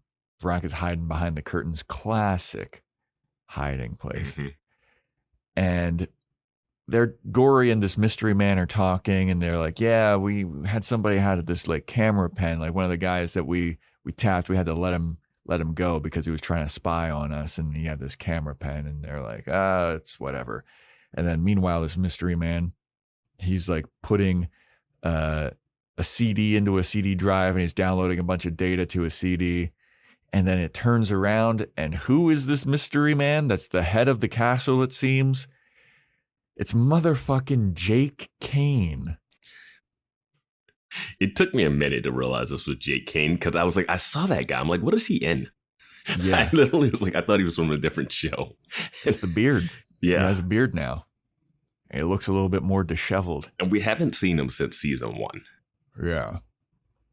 So after they do all of this like data transfer, Jake, Kane, and Gory leave. And then Veronica comes out from behind the curtains and she's looking at the computer. And then she looks up and she sees another fluorescent, crazily lit portrait of Duncan now. Yeah. Now, I haven't thought too deeply on this before this episode, but knowing that this is Jake Kane, knowing that he has dealings with Veronica, no way they're tapping Wallace. Yeah. No way they're tapping Wallace. 2, I don't even know why he's like so involved in this right now. This is also a real leap for Jake Kane because the first season, we're thinking, did Jake Kane kill his daughter? Did he not? And then we find out what actually did happen and their cover up. And the cover up, you kind of get it. You understand the cover up, especially with this episode. You understand, like, okay, a dad protecting his son who he thinks did it and whatever, right? So it's like, it's not great, the cover up of having whatever that guy's, what's the guy in jail that went to jail for it, the crime? Something Kuntz. Yeah. Abel Kuntz. Abel Kuntz. So all of that, the cover up, all kind of bad, all terrible stuff, not the right way to do it. But he thinks Duncan had murdered Lily, right? So he's a flawed character, but not like the most evil person in the world. Yeah. Until this episode. Yeah. Like that was never his thing. Like that. Yeah. He's the scholarship guy. Yeah. I mean, and he could have some dark stuff to him, but the dark stuff was supposed to be the murder of his daughter. And then we find out that's not true. But then we skip a whole season ahead. 2 seasons later, now he's like the most evil person ever again. Yeah, he's a shadow authoritarian. Like, yeah. I pull the strings of the country. Though I will say, I mean, of course, I could think he's doing billionaire shadiness, right? All the stuff like whatever. But this is a different level of this. And like all they needed is like the thunder strike. And, yeah. Know what I mean? Like he turns around to face camera. Yeah, tomorrow will be a new day. It's like when Woody Goodman became a bad guy. He was in the shadows, creeping the whole time. But yeah, so this was something. This was very, and I don't understand. One, we never find out what happened with the case because he was charged with obstruction of justice. They had moved away. Now he's back here and like. Not only back here, just like in a place, like he put up these giant paintings of his kids. Like he's living here. Yes. And he mentions like, subdivision life isn't for me or something. Yeah. So I guess he lost the mansion that they lived. Like, there's too much. There's too much filling in the gaps of like, why is he not at the Hearst house or like the Jake Kane house? Like, I know he's not there. So Veronica can sneak in and be like, oh my God, it's him. Because if she walked to the normal house, she'd be like, I know this house. Now, do you think that he knows about the Veronica sex tape being leaked? Do you think he like ordered it or like? No. Okay. So Gory is the one. Okay. I don't even know if he knows that Wallace is it, because when Gory walks in, he goes, hey, here's everything. This is the only copy. Oh, I heard you had to drop one. He's like, oh yeah, he had this pen. And he's like, whatever. I like this new crop of people that we have. And I guess he's thinking about the people that he's walked around and talked to. So you think he's like a hands-off head of the castle? Yeah, I think Gory is the guy that's like tapped to do some stuff, which is crazy that Veronica decided not to follow Gory after she met him. Yeah. And he was the one with the phone call. She's like, we got to figure out, we got to go undercover. I'm like, no, just keep following Gory. He's the head guy. He would have led you exactly to this party because he's there. But again, whatever. Yeah. So we have like a time skip as we focus on the portrait of Duncan to the next day. Mm-hmm. And Keith is now at the castle mansion and he's talking to Jake. He's like, what happened here last night? And Jake is saying that his hard drive was stolen. It's got 5 years of programming that will revolutionize the industry. And then Clarence Weedman shows up Good old Clarence Weedman, man. I saw his name in the intro, and I was like, oh, boy, they're bringing Weedman back. How is this going to work? Right? Yeah. With his little fucking fedora and his suits. He needs a Tommy gun. That's what he needs to complete this outfit. A Tommy gun and a cigar. Like, that's what this guy fucking needs. But Weedman thinks that it might be an inside job. He's like, maybe it's one of the household staff that stole it. And Keith's like, no. And Jake is like, I don't think so. So they're walking around the mansion, and Keith notices the doggy door. Mm-hmm. And he immediately is like, there's your entry point right there. He goes over, he like flaps the door, and he sees the fucking thread from Veronica's sweater. And he's like, there we go. There's some evidence. Here's my thing about that. One, he takes evidence, bare hands, no plucking it, no putting it in a little baggie. But another thing is, he knows no one could fit through that. Have to be real small to fit through that. Also, I just gotta say, here's your entry point. How's your outro? How's that the exit point too with carrying a hard drive? Yeah, you know what? Excellent point. How did you get out of there? Also, Jake Kane's a tech billionaire. Does he not have security cameras? I know. Because now Keith has to do this whole rigmarole where he goes to the next door neighbors who has a security camera. Yeah. It's all plot driven. It's all plot driven. And it's like, why does that guy have security cameras? And Jake Kane, the billionaire who's running secret stuff, he doesn't have any? They filmed all these kids in a private warehouse, but then he invites them to probably a rented house. Like, what is this place that they're inviting him to? If this is your place, why would you invite a bunch of secret society people to your place where they actually have to go through a security gate? Yeah. They have to go through a security gate to get into this place. And then they're going to walk into your house and see Lily Kane and Duncan Kane photos. Like, Lily Kane is in the hallway. Yeah. Nonsense. But yeah, so Keith goes to the next door neighbor, and he's like, let me review your security footage. I heard you got security tapes. And he's like, oh yeah, sure. And then so they review it, and Keith sees a little blonde girl jumping over the fences, and Keith looks at it and he's like, Jesus Christ, my God. Can I take this DVR for evidence, please? Can I check this, please? Yeah. And then Vinny Manlow shows up and goes, there's another crime under the watch of Sheriff Mars. Nope. Yep. No Vinny Van Lowe in this episode for some reason. Not at all. So then Keith is leaving, and one of the security guards that works at this private mansion estates, like gated community. Yeah, it's like a subdivision, he's like, Yeah, is one of the deputies that Keith fired. That's the guy. He goes up to Keith, and he's like, yeah, this is what I'm doing now since you fucking fired me. And I was like, this seems like a better gig, to be honest with you. This is actually pays pretty well. This is actually what you should be doing. You should not be in charge of policing people. Yeah, but also it's like, this is cushy. Like, it probably pays less. That's like seeing a mall security guard and being like, I'm sure he prefers that versus being a police officer. Like, it's no way. It's no way. Fair enough. I'm just thinking of, like, it's all these uber rich people. So I'm sure he's getting paid pretty handsomely.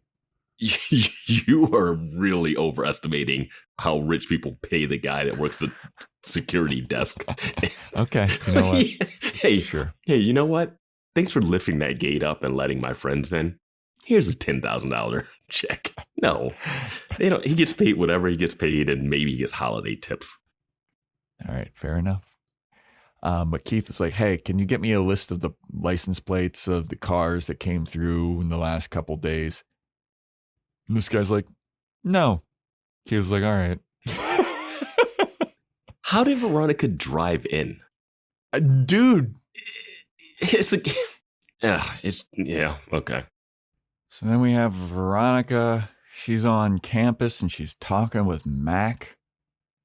And I guess Veronica gave her the lowdown on the hard drive. And Mac is like, look, I have the most powerful personal computer on campus. I know that for a fact. No one can touch my machine. But even that, I could not crack the Jake Kane hard drive. And Veronica's like, you sure? And she's like, yeah, I'm sure. But there is a computer on campus that might be able to crack it. Yeah. They got to go to that guy, Leon, from last episode. Yeah, I like every episode. They're like, no one, there's only one machine that can do this. Well, actually, there is another one on campus. Yeah. I can't believe this is the first time at the end of this season that we're utilizing Mac's computer skills. Yep. How has she not been Veronica's? Well, she made the ass website. Yeah, which turned out to be something that never gets paid off, really. He goes to present it and gets shut down in class. The only thing that did was push him and her and Max together. Yeah. That was the whole point of that. But I'm just saying, like, how has she not been the person that Veronica goes to for tech stuff? Like, even with, what was the one where she figured out the robbery and she had to go to the computer lab or something? I just feel like there were so many opportunities to have Mac utilize her smarts to help Veronica. Yeah. I don't know. Yeah, but I guess they're going to go and like figure out this computer shit. Keith comes home in a huff. He's all furious. He's looking through Veronica's stuff. He's throwing it all on the ground. Mm-hmm. And then he finds the sweater that with the missing thread that got pulled at Jake Kane's mansion. And he finds it. He's like, I can't believe this. My own daughter, who I said I could never trust. Yeah. Why? What more proof did you need after the video? My own daughter who duped the FBI and hit a kid in the walls.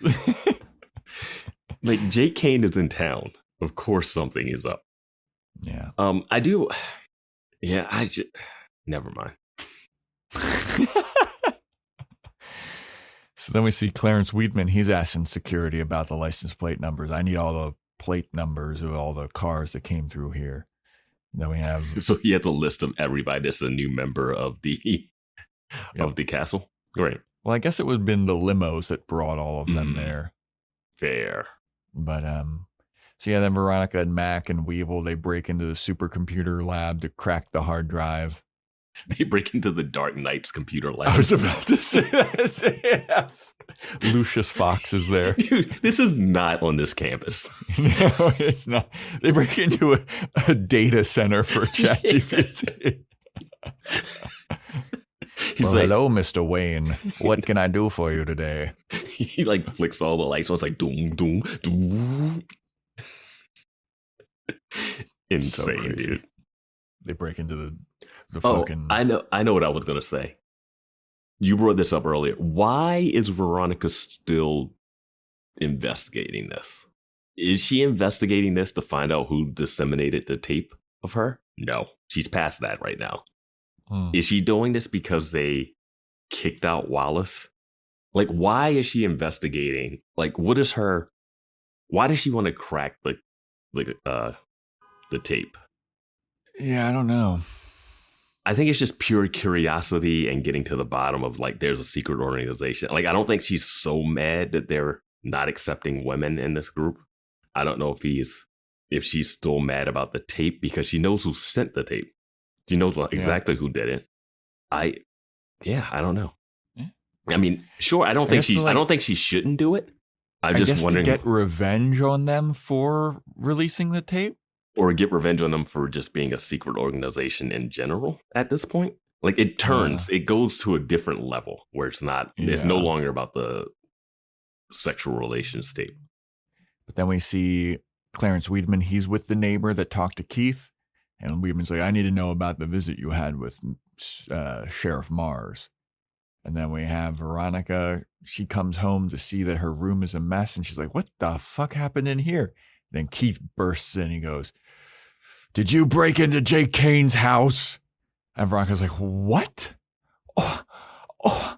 And Keith's like, I need to know, there was a thread on the doggy door. I found his sweater and it's just got a thread missing. What are you doing? Did you break into Jake's house? And Veronica's like,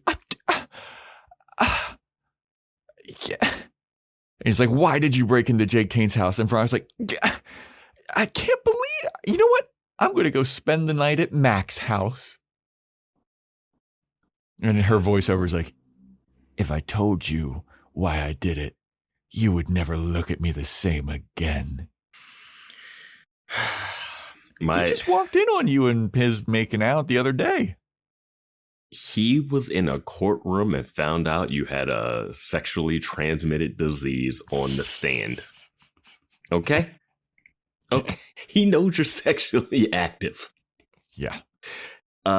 He does not know that Beaver, I don't think he knows that Beaver sexually assaulted you. Assaulted her, yeah. I don't know what he thinks happened when your head was kind of shaved and you were drugged. I don't know. I don't know what he thinks there because he didn't seem to be pissed off about that. And my biggest note in all bold is tell him. Yeah, why can't she tell him? Like, hey, somebody was secretly filming me when I was hooking up with Piz, and they released it, and it led me to this. It's so frustrating. He's the fucking sheriff. You guys have so much history with Jake Kane and the family. You can't go, oh, if he ever saw this tape of me making out hard with Piz, he'd never believe it. Next time he sees Piz and he's got 2 black eyes, what are you going to tell him? Oh, with Piz, who's the guy that Keith likes. Yeah. It's also like a crime to release a sex tape without that person's consent. Like, it's so frustrating. It's just so frustrating. And to what this leads to also, if this was more Keith in trouble, if she actually said something, I get it. But this is just her protecting her virtue. Like if my dad found out, he was sitting in a courtroom where you had to tell people that you had an STD and was lying about stuff. Stop having secrets. This is one of those situations where you just go like, come clean and be like, look, dude, there's some fucked up shit happening. And it's not even the way that she doesn't come clean. It's the way that she tries to take the high road. Like she gaslights him like he's an idiot. She's like, no, I didn't steal 5 years worth of technology, which is technically true. I stole something. She doesn't know what she stole formally. Yeah. And then she's just, I'm going to leave. And now I'm going to spend the night at Max. And now Keith is there like, oh, I'm the asshole in this situation. It's just so frustrating.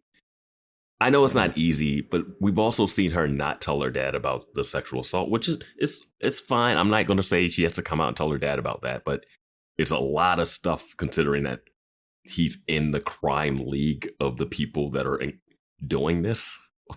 Like why was Beaver shooting at you on the rooftop? Like you know what I mean? Like it's just they've been through too much together, and they both don't tell each other stuff. Like he hasn't told her about the Kindle stuff in the woods and everything, and in the desert. This one was frustrating. It was also kind of jarring because I don't think that we've really got a lot of Veronica inner monologue until this point, right? Yeah, and it's just this one line that's supposed to justify her completely railroading her dad here. Yeah. Help him help you. He is on to you. Yeah. So we go to Jake Kane now, and he's getting the intel from Clarence Weedman. He's like, yeah, I think that Veronica Mars is the person that came in here and stole your hard drive. And Jake Kane loses his fucking mind. He's like, Veronica Mars! I swear to God, I never want to see her again in this lifetime! Oh, she found the killer of my baby girl, but I hate her so much.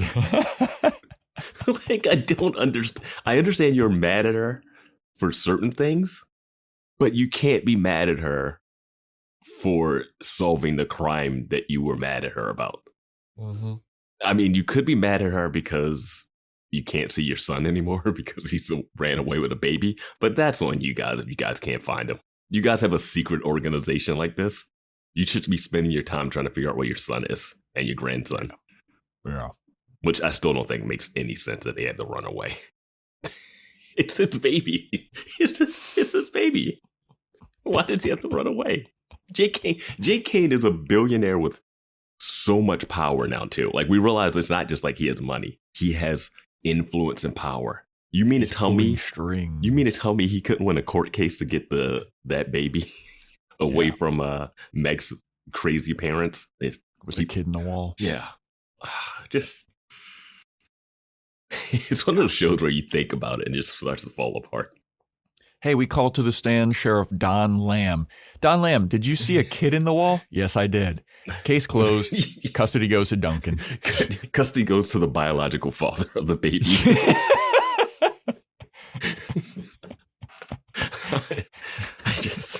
We call Veronica Mars to the stand. Did you see a kid in the wall? Yes, I did. Yes.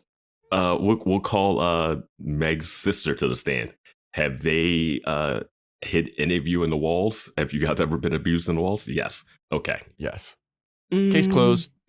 No, I guess I should thwart the FBI and run away to Australia for the rest of my days. Hire 2 private investigators, Veronica and Vinny Van Lowe, to help me get to Mexico to fly to fucking Australia. And then Vinny Van Lowe will turn heel and try to become sheriff in a plot point that is just a mess. Yeah.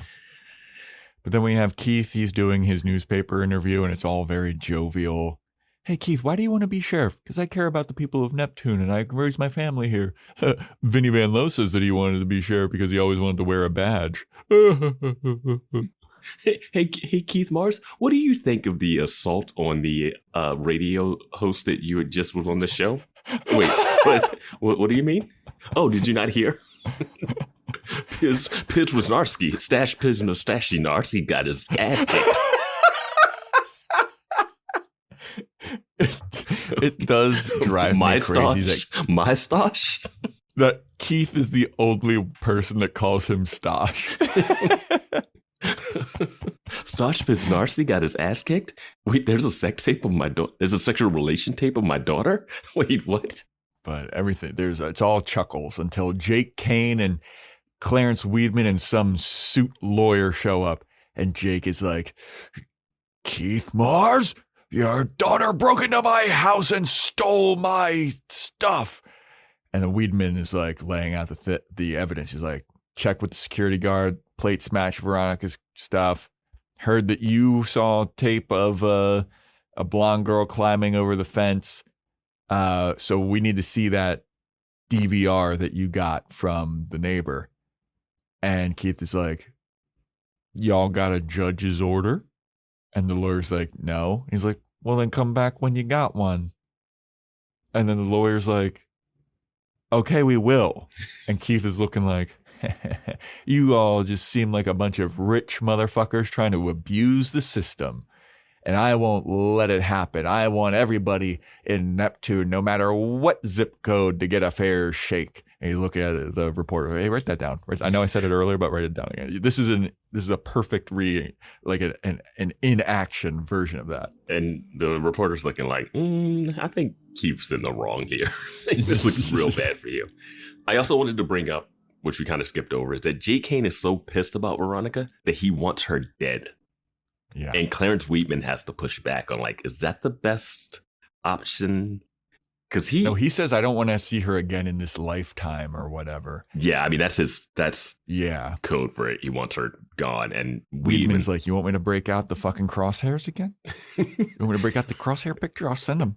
But he's like, I don't think this is shit. I think Weedman is on Veronica's side, as he should be, because they helped find out who actually killed Lily, which was the whole point of Weedman in the first season. And they went on that case with Abel Kuntz's daughter together. So he's like, she's got value here. Yeah. But Keith's not giving up that DVR without a judge's order. And they're like, all right, well, we'll be back. You better believe. Keith is like, fuck you. This interview I thought was happening a day before, but it's happening now. I made my daughter run across town getting my dry cleaning for no reason. So then Veronica and Mac, they're still in the gigantic computer room. They're still trying to crack the hard drive. Veronica starts to get a call from Keith, and she's like, I'm not picking that up. And then Mac is like, well, we're going to need a couple of hours for this. And Veronica's like, we better get done soon because there's a class in here at 9 a.m. or whatever. Well, because how is there a class in there? Well, because Veronica, there's like no chairs or tables or anything. There's like one table in the middle of this white room. But I love that Veronica just says that they need to get it done faster. So it's going to happen. Like, that's not how computers work. Mac's like, hey, I can't crack this. She's like, yeah, we'll crack it. Yeah. She's just willing this into existence. But when she gets the phone call, she doesn't pick up. It's like, I'll call him in an hour when this is all done. And I was like, what are you going to do? You're going to call him and tell him what?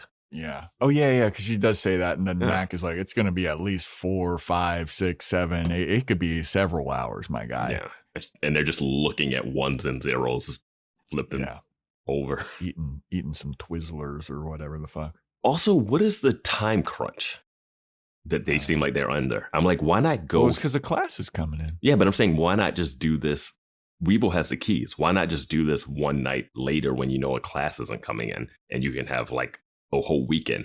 Well, it's because Jake Kane and Clarence Weedman are hot on her trail.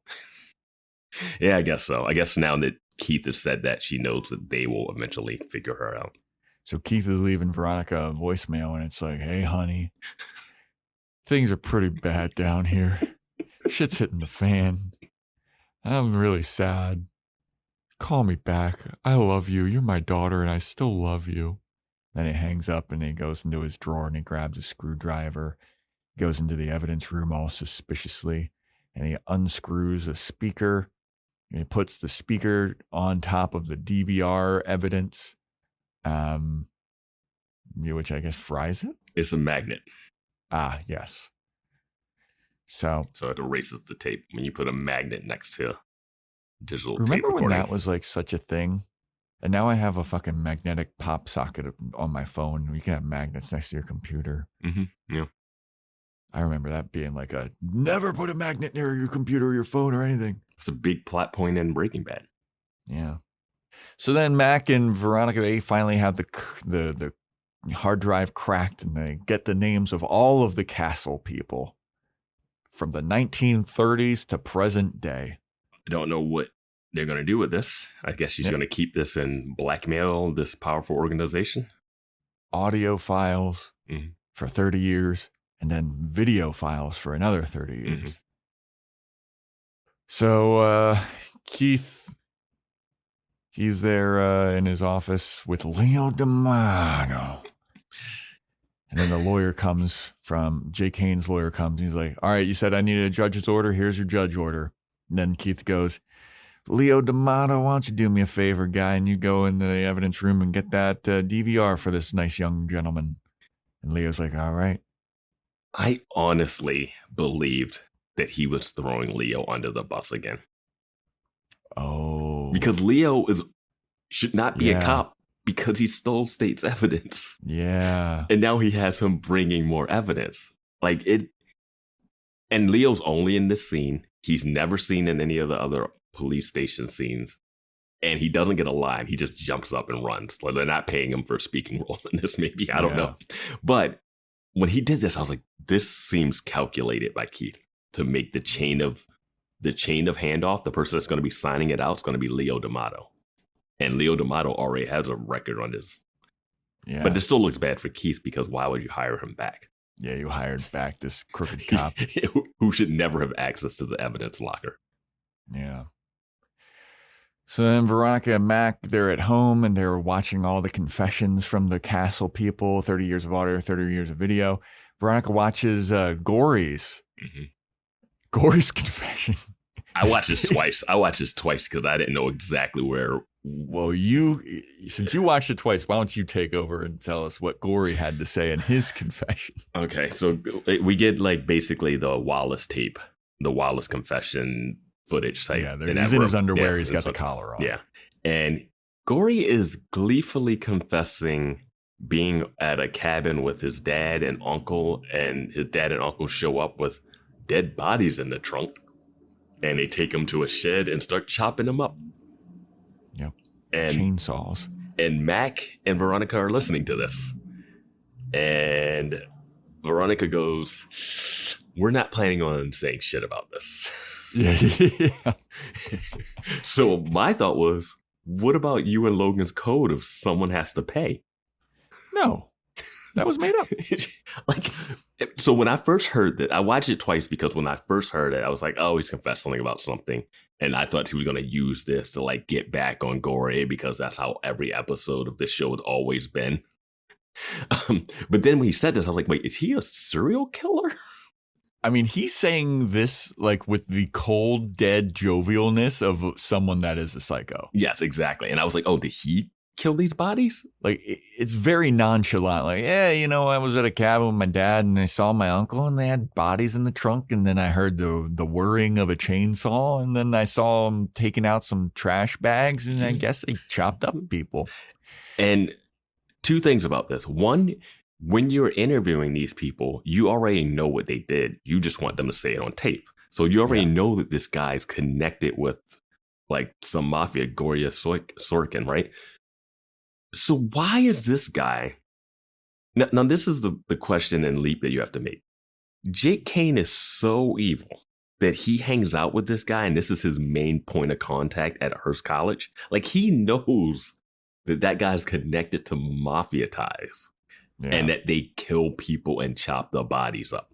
Yeah. And he is just like, okay about that. He's like, oh, he's got to fucking get him to do that to Veronica because he doesn't want to see her again in this lifetime. So tell me what the criteria is. We got a guy with 2,400 IQ, like not 2,400 IQ, but like 2,400 on the SATs. We got a mobster's nephew's son or whatever, right? And then we have fucking Wallace. Yeah, what is the criteria? What is the criteria? Eventually, Duncan would have probably been in this group too. No, I was going to bring that up because remember when it was like a plot point that Jake wanted Duncan to go into politics. Yeah. So he was hooking up with Triton stuff. He probably would have hooked him up with this. Yeah, and Nish said they started this, like the person that started this at Stanford and Hearst or whatever, right? Or something. It was two schools. So yeah, like regardless, like he was a Triton, he would have eventually been at the castle. Duncan does not fit into this. The three people I just named of the 2,400 Josh Groban looking dude, Wallace and Gory, what is the connection? They're all powerful tied people. But they're only powerful because you invited them into this group. I just don't know why Wallace is invited. Because he's an engineer. From what we've seen, he's a failing engineer. Barely got into Hearst College. He barely got into Hearst College. He's not even on the team and like thriving on the basketball team. And he's about to fail his engineering thing. There is zero reason for them to want Wallace. Yeah. He's not connected. His family isn't like powerful or anything. Like, he's not overly smart. He's not the best athlete on the team anymore. And he's not a good engineer. Decent athlete for Division II AA fucking Hearst College. Like they talk about making the NIT. Yeah, they're not like making. What are we? Yeah, yeah. Wallace would never be a part of this. And then also, if you're doing a background check, you know he's friends with Veronica Mars, who the guy at the top doesn't like. Yeah. And Gory has to know who Veronica Mars is if he is working directly and reporting directly to Jake Kane. Yeah. It's just, it's absurd. Man. But I thought we were going to get the whole mutually assured destruction. Like when Mac is why do they record this? Like, obviously, so they can have dirt on these people if they try to blackmail, expose the secrets or whatever. But if you're trying to expose the secrets of Gory, like he's connected. I'm sorry, J. Kane, but they're gonna put a hit out on you. Like I don't know how. It feels strange. But Veronica, she goes to campus and she finds Nish and she gives her a list of all of the names of the members of the castle throughout history. And like you said, is this the scene that you were talking about, the emotions? Oh, so Veronica shows up and she's like, Nish, I got a surprise for you. She's like, what? You're transferring? Why are you mad at her? She solved the dean's murder and she stopped the rapist. Isn't that what you wanted? I'm sorry you lost your newspaper job. Greek life off campus, Vance. I'm sorry you lost your newspaper job for faking rape claims. What you didn't work. What I did work. I don't know why you're so mad at me. So Nish is like, oh, you want to transfer? Then she handed Nish here's all the names. And Nish is like, oh my God, you got all the names? This is crazy. How did you do that? You're a miracle worker, Veronica. Yeah. I was like, oh, wow. So you went from wanting her to transfer to thank God you exist. Yeah. You think this will help you sue Like, yeah, or whatever she said. I was like, you just killed Nish too. You just handed over. She's dead. Veronica knows about the mafia ties with Gory. Nish is dead. Yo, I'm sorry. And if I'm Mac, I'm like, fuck, I don't want to be at this school. There's like a guy that's completely connected that I know. It's like one thing if you know about it, like kind of hear about it, and you're just like, don't mess with that guy. But when you hear him confessing on tape about the bodies. Bro, they just need to shut Hearst College down. They need to shut Neptune down. Under the dome should just be Neptune. Just throw him. No one should get out. It has nothing to do with disease. It's all to do with just terrible people. Yes. Just, yeah. So Veronica goes to the dining hall and she sees Gory and she looks at him and he looks at her and they give each other like an eye of knowing. And then she runs into Logan and Logan's like, hey, can I talk to you? And Veronica's like, fucking no, dude. And he's like, I wanted to apologize. I want to apologize to you. Sometimes I just like don't think. And Veronica's like, bro, apology accepted. Now leave me alone. And he's like, no, but we need to talk about this. And she's like, no, we don't. And if you want to fucking apologize to anybody, you need to apologize to Piz because you beat the shit out of Piz for no reason. Mm-hmm. And you're just jealous and you're a bad person. And then Veronica sits down and Gory comes over, kind of shoves his way past Logan, mm-hmm. and he puts the bug that Veronica planted in his room on the table. Mm-hmm. And he goes, how long has this been here? I know that you've been bugging me. And you know what? Anything bad that happens to you, you deserve because you're a huge fucking bitch. You're a bitch, Veronica. That's the title. The bitch is back. It refers to our main character. How delightful. And he's like, and you know what? I'm glad that I sent that video around because you deserve it because you're a bitch. You bitch. And then he gets up and he walks away. And Veronica looks up at Logan and Logan looks down at her and he's like, all right, I got my mission. And Veronica's like, no. And then Logan's like, why? And Veronica's like, it's not going to solve anything. And you don't know how fucking connected these people are. Yeah. You don't want to mess with this guy. No, she says he's connected. Like, and Logan does seem to get that, like, oh, she means mob ties like that. And he's like, okay. Yeah.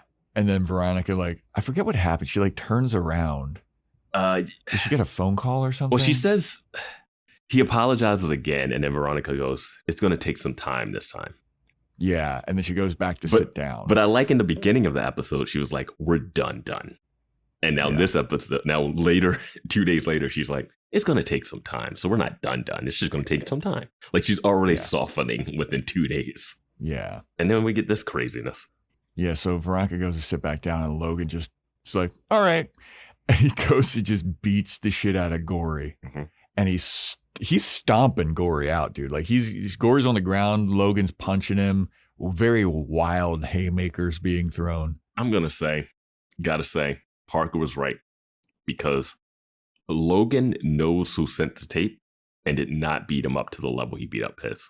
Yeah, Piz definitely got it way worse. Yeah, and this guy, one, you just found out he's connected. So if you're going to get your licks in, you get your licks in.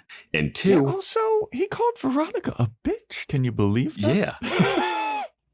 So this guy did worse than Piz, but Piz taking the brunt of it because he was throwing more into that because of his jealousy. Yeah. Logan threw a tray of food at this guy, though. Oh, that was the lamest part. I was like, so you're going to keep punching him? Like, he needs to get pulled off of him. He needs to be over top of him, wailing on him, and two people need to pull him away. Yeah. What is happening in this dining hall? There's no security. I was going to say, isn't there a campus security? Logan's just like doing a fucking series of assaults across campus. Remember that one fight with Chip when they were fighting and Wallace got tied up and then a big guy that Logan hired to watch Veronica just kidnapped her and no one did anything? Yeah. Yeah. Man, but Logan's beating the shit out of this guy, and then Gory looks up at him and goes, "You're gonna die." And Logan's like, "Yeah, oh well."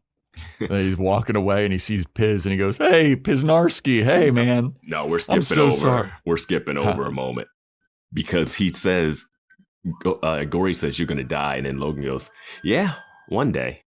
And then he smirks and then he looks over at Veronica and Veronica has a little twinkle in her eye. And I was like, oh, she loves a bad boy and she loves Logan's violent outburst, because the first time they ever kissed was when he beat up Jonathan Taylor Thomas. Yeah. That is her turn on. She tries to say it's not, but her turn on is Logan beating the shit out of people. Because she looked at him. There was a little twinkle. And I was just like, I can't believe this. They went from, I never want to speak to you again for beating up Piz, to then another scene where he beats the shit out of someone who he really shouldn't beat the shit out of. Like, he really is probably dead. And she's like, Logan, you rascal. I do love this, like, apology to Piz, because Logan's out of breath and psychotic. Yeah, he just... There's not enough chaos in this dining hall right now for, like, watching what just happened. Like, Piz is just standing there. He's like, oh, hey, what's up, Piz? Hey, man. Hey, dude, I'm really sorry about everything that happened. I'm really sorry, man. Hope you can forgive me. He, like, pats him on the back and, like, walks away. If I'm Piz, I'm on the next flight to New York. Yep. Because what is he? Imagine the rest of that scene. He goes to sit down next to Veronica, who's like hot and bothered by what she just saw. Gory is sitting on the ground. He's going to get up and shove the shit out of Piz, maybe. I don't know what this guy's going to do. Yeah. Yep. So then Veronica just heads over to the Kane estate, to the castle. And Weedman opens the door and Veronica's giving him shit like, oh, wow, what'd you get downgraded from head of security to like house staff? It seems like you're answering doors. And Weedman's like, shut up. Yeah, why are you doing bits? Do you know how powerful we are? You saw the tapes? Yeah. So she goes over to Jake Kane and she's like, hey, came to return this hard drive. She pulls out the hard drive. And she's like, because trust me, you don't want me to tell what's on this hard drive. And Jake Kane is like, there's no way you know what's going to be on the hard drive. And I'm calling your dad to arrest you. And she goes, if you do that, everything on this hard drive's gone public. He's like, there's no way you know. And then she just starts listing all of these secrets, including Jake Kane's secret, which is some kind of steamy bathroom situation in college. So that implies that Jake Kane didn't start this organization, because it goes all the way back to the 30s or whatever. And he's just kind of in charge of it now at some point. Yeah. Okay. Yeah. I wonder when they tapped him. They were like, hey, you seem like you might one day know computer stuff. Yeah. But Veronica's like, I'll give you this hard drive back if you leave me and my dad out of it. And Jake Kane goes, oh, it's a little too late for that. So what was her point of getting this hard drive if her plan was just to give it back? Yeah, I don't know. She didn't expose who. She gave the names to Nish, so Nish is going to get killed for exposing this. Yeah. She already gave the names to Nish. This hard drive has so much secrets. I'm surprised she didn't just leak all of this on the internet. I'm sure she made a copy. Sure. Another weird nitpick, very nitpicky. How is Veronica staying at Mac's place? She wasn't. She was staying at the computer thing, cracking the hard drive. Okay, so she stayed there the whole night. Yeah. Okay, because I was like, just no way. Did she go right to the hard drive? She went right there? Okay. She was at the hard drive, came home, had the argument with Keith about the sweater, then went back to the computer. Okay, because there's no way she could stay in Mac's room with Parker, who hates her. Yeah, that's true. Poor Parker, man. What a horrible... But Parker's kind of unreasonable. Let's be so for real. Unreasonable, I feel, about the whole, like, trip. I feel like more unreasonable about the South America trip. Yeah. This one, she's got some points, because I swear Logan did not beat up Gory nearly as hard as he beat up Piz. Yeah, no, you're right. He did. That is insanity. He needs to be... He should have beat up Gory more. Yeah. So he just definitely taken out more issues on Piz, which Parker... Well, he's also a little bruised and beaten from beating the fuck out of Piz. Fighters fight, baby. Fighters fight.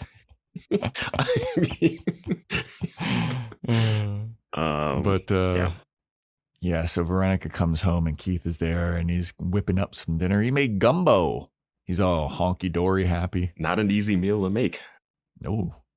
But Keith is there and Veronica's looking up at him. And she's like, Dad, I love you. Keith's like, cool. Love you too. Enjoy the gumbo. Keith is giving Charlie Swan vibes in this episode. Yeah, he is. Yes, he is. Twilight. Because I was like, what is his... Like, they haven't settled anything. I don't know why the show refuses to have characters talk about stuff. They're like... Why would they? The last time he saw his daughter, she stormed out and called him... Made it seem like he her of stealing stuff. And she made it seem like he was, like, unreasonable. And then she comes back and she's like, I love you. And he's like, hey, I made you gumbo. And I'm like, you guys need to talk. Like, what happened to Veronica saying, I'll tell Keith what's up after I solve this? Yeah. Why are they keeping each other in the dark? I don't know. But after this dinner, Veronica goes to sleep and she wakes up the next day and she's like, hey, Dad? Dad? And I was like, oh, no. Oh, no. She takes out the newspaper. Who brought this newspaper in? Keith, before he went to work. I guess so. She opens the newspaper to see the front page news that a prosecutor is filing charges against Keith for tampering with evidence. And Veronica sees that, she's like,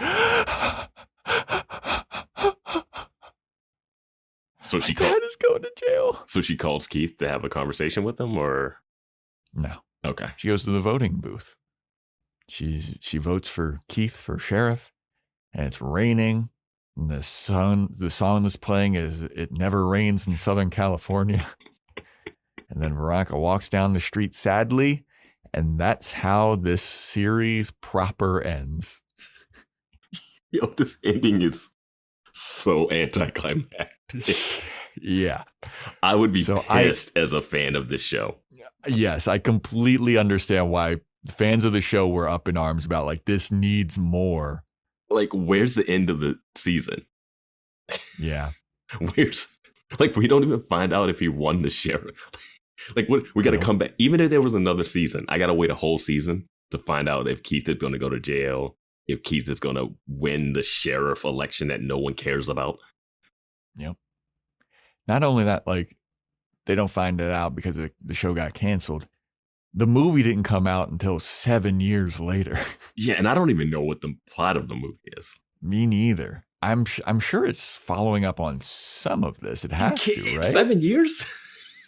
Yeah, I guess. I mean, okay, so say it took 7 years, you would have to think 3 years have to have passed in TV time. Reality. Yeah, she has to be out of college. Yeah. So the whole gory thing, I guess we'll never find out. Here's my lingering thoughts on this. Initial lingering thought: what did Veronica accomplish besides making powerful enemies for her, Wallace, and Keith, and Logan? Yeah, I don't know. Like, what did she accomplish? We know who sent the tape. We know who sent the tape mid-episode. Gory did it. Yeah. We don't know why he sent it. It's a little, like we talked about. It's like, yeah, what's the point? They have so much secret stuff. I think he just lost. Like, he should not be in charge. I think if the scene with Jake Kane being like, why the fuck did you send that tape? You could have exposed us all. I'd have been like, perfect. Yeah. That's crazy college. I'm going to flash a girl in my room. I don't give a fuck. He shouldn't be in charge of this. But he tapped to be one of the most powerful people in the world. Mm-hmm. And now Wallace got kicked out of the castle, which he would eventually left anyway, once he figured out what was happening. But he should never have been tapped. That makes zero sense. It should have been Logan that gets tapped, if anybody. Well, Logan wouldn't have gotten tapped because Jake Kane. I mean, why? See, I had that same thought, but I was like, oh yeah, Jake Kane though. What if Piz? No, Piz is so dumb. Well, that's what I was thinking. It would have been Mercer. Because Mercer had that, like, smug white guy, rich guy, but he's type of thing. Yeah, but he's been in jail. So, but if this season was told in a different order, Mercer could have been tied to it and then, like, taken away. Like this would have they would have released the sex tape of Veronica for getting Mercer arrested. Like, that would have made sense as, like, a type of revenge. And true. And the castle actually doesn't care about crimes at all because they know the gory thing, which I think really. I think it taints Jake Kane's character. Like I'm okay with Jake Kane being kind of a problem, but this makes him a mob boss level criminal, which I don't think needs to be happening. I think we don't even need, you know what I'll say? We don't need any more Jake Kane in this show. I'm just done with. Yeah. Lingering thoughts though. So there's no closure on the Fitzpatricks killing Thumper and Kendall and threatening Veronica. Just the last time we see the Fitzpatricks, they walk into Keith's office. Vaguely threaten Veronica, and then they're like, all right, crime spree's going to go up if you keep looking into this. Yeah, that's the end of them. Because the only thing that's keeping our criminal organization down is the sheriff in charge. Like, crime has been going on regardless of sheriff. Yeah. Like, Keith isn't stopping anything. He's stopping underage drinking. No follow-up on Weevil with the magnetic strip box thing. No follow-up on the Mercer coming back from Mexico question that Veronica asked in the middle of this season. When she asked Logan, like, how did Mercer come back from Mexico to do the... And he's like, no follow-up on anything Mexico. He's like, shut up. So how long have you been with Piz? Yeah. And I'm like, wait, what are you doing? Her walking away in the rain after voting was, give me any other scene. Because this is so low stakes. Yeah. Yep. I don't know, man. And we found out on Discord that people knew that this was going to be the last season. Or they knew that they were getting canceled. Yeah. Like, they didn't get canceled. I don't think they got canceled after the season.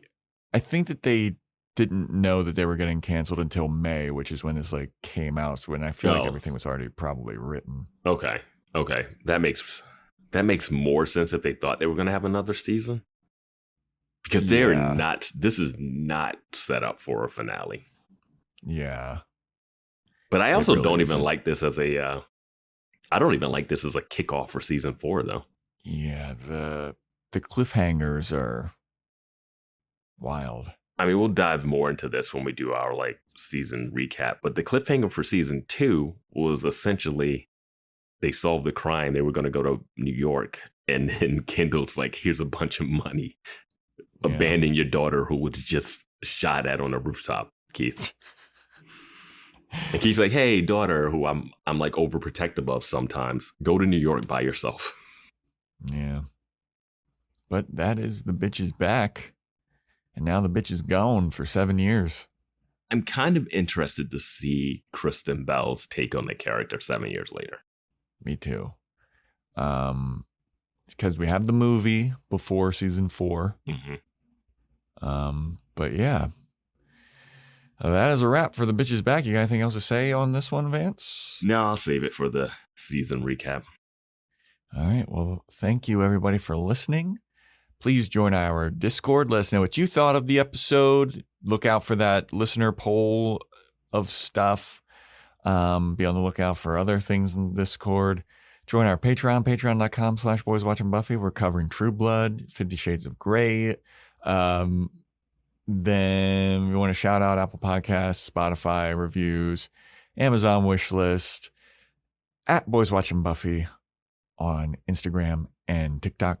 Boys Watching Buffy at Gmail. It's an email. And stay tuned next time for when we recap season 3 of Veronica Mars.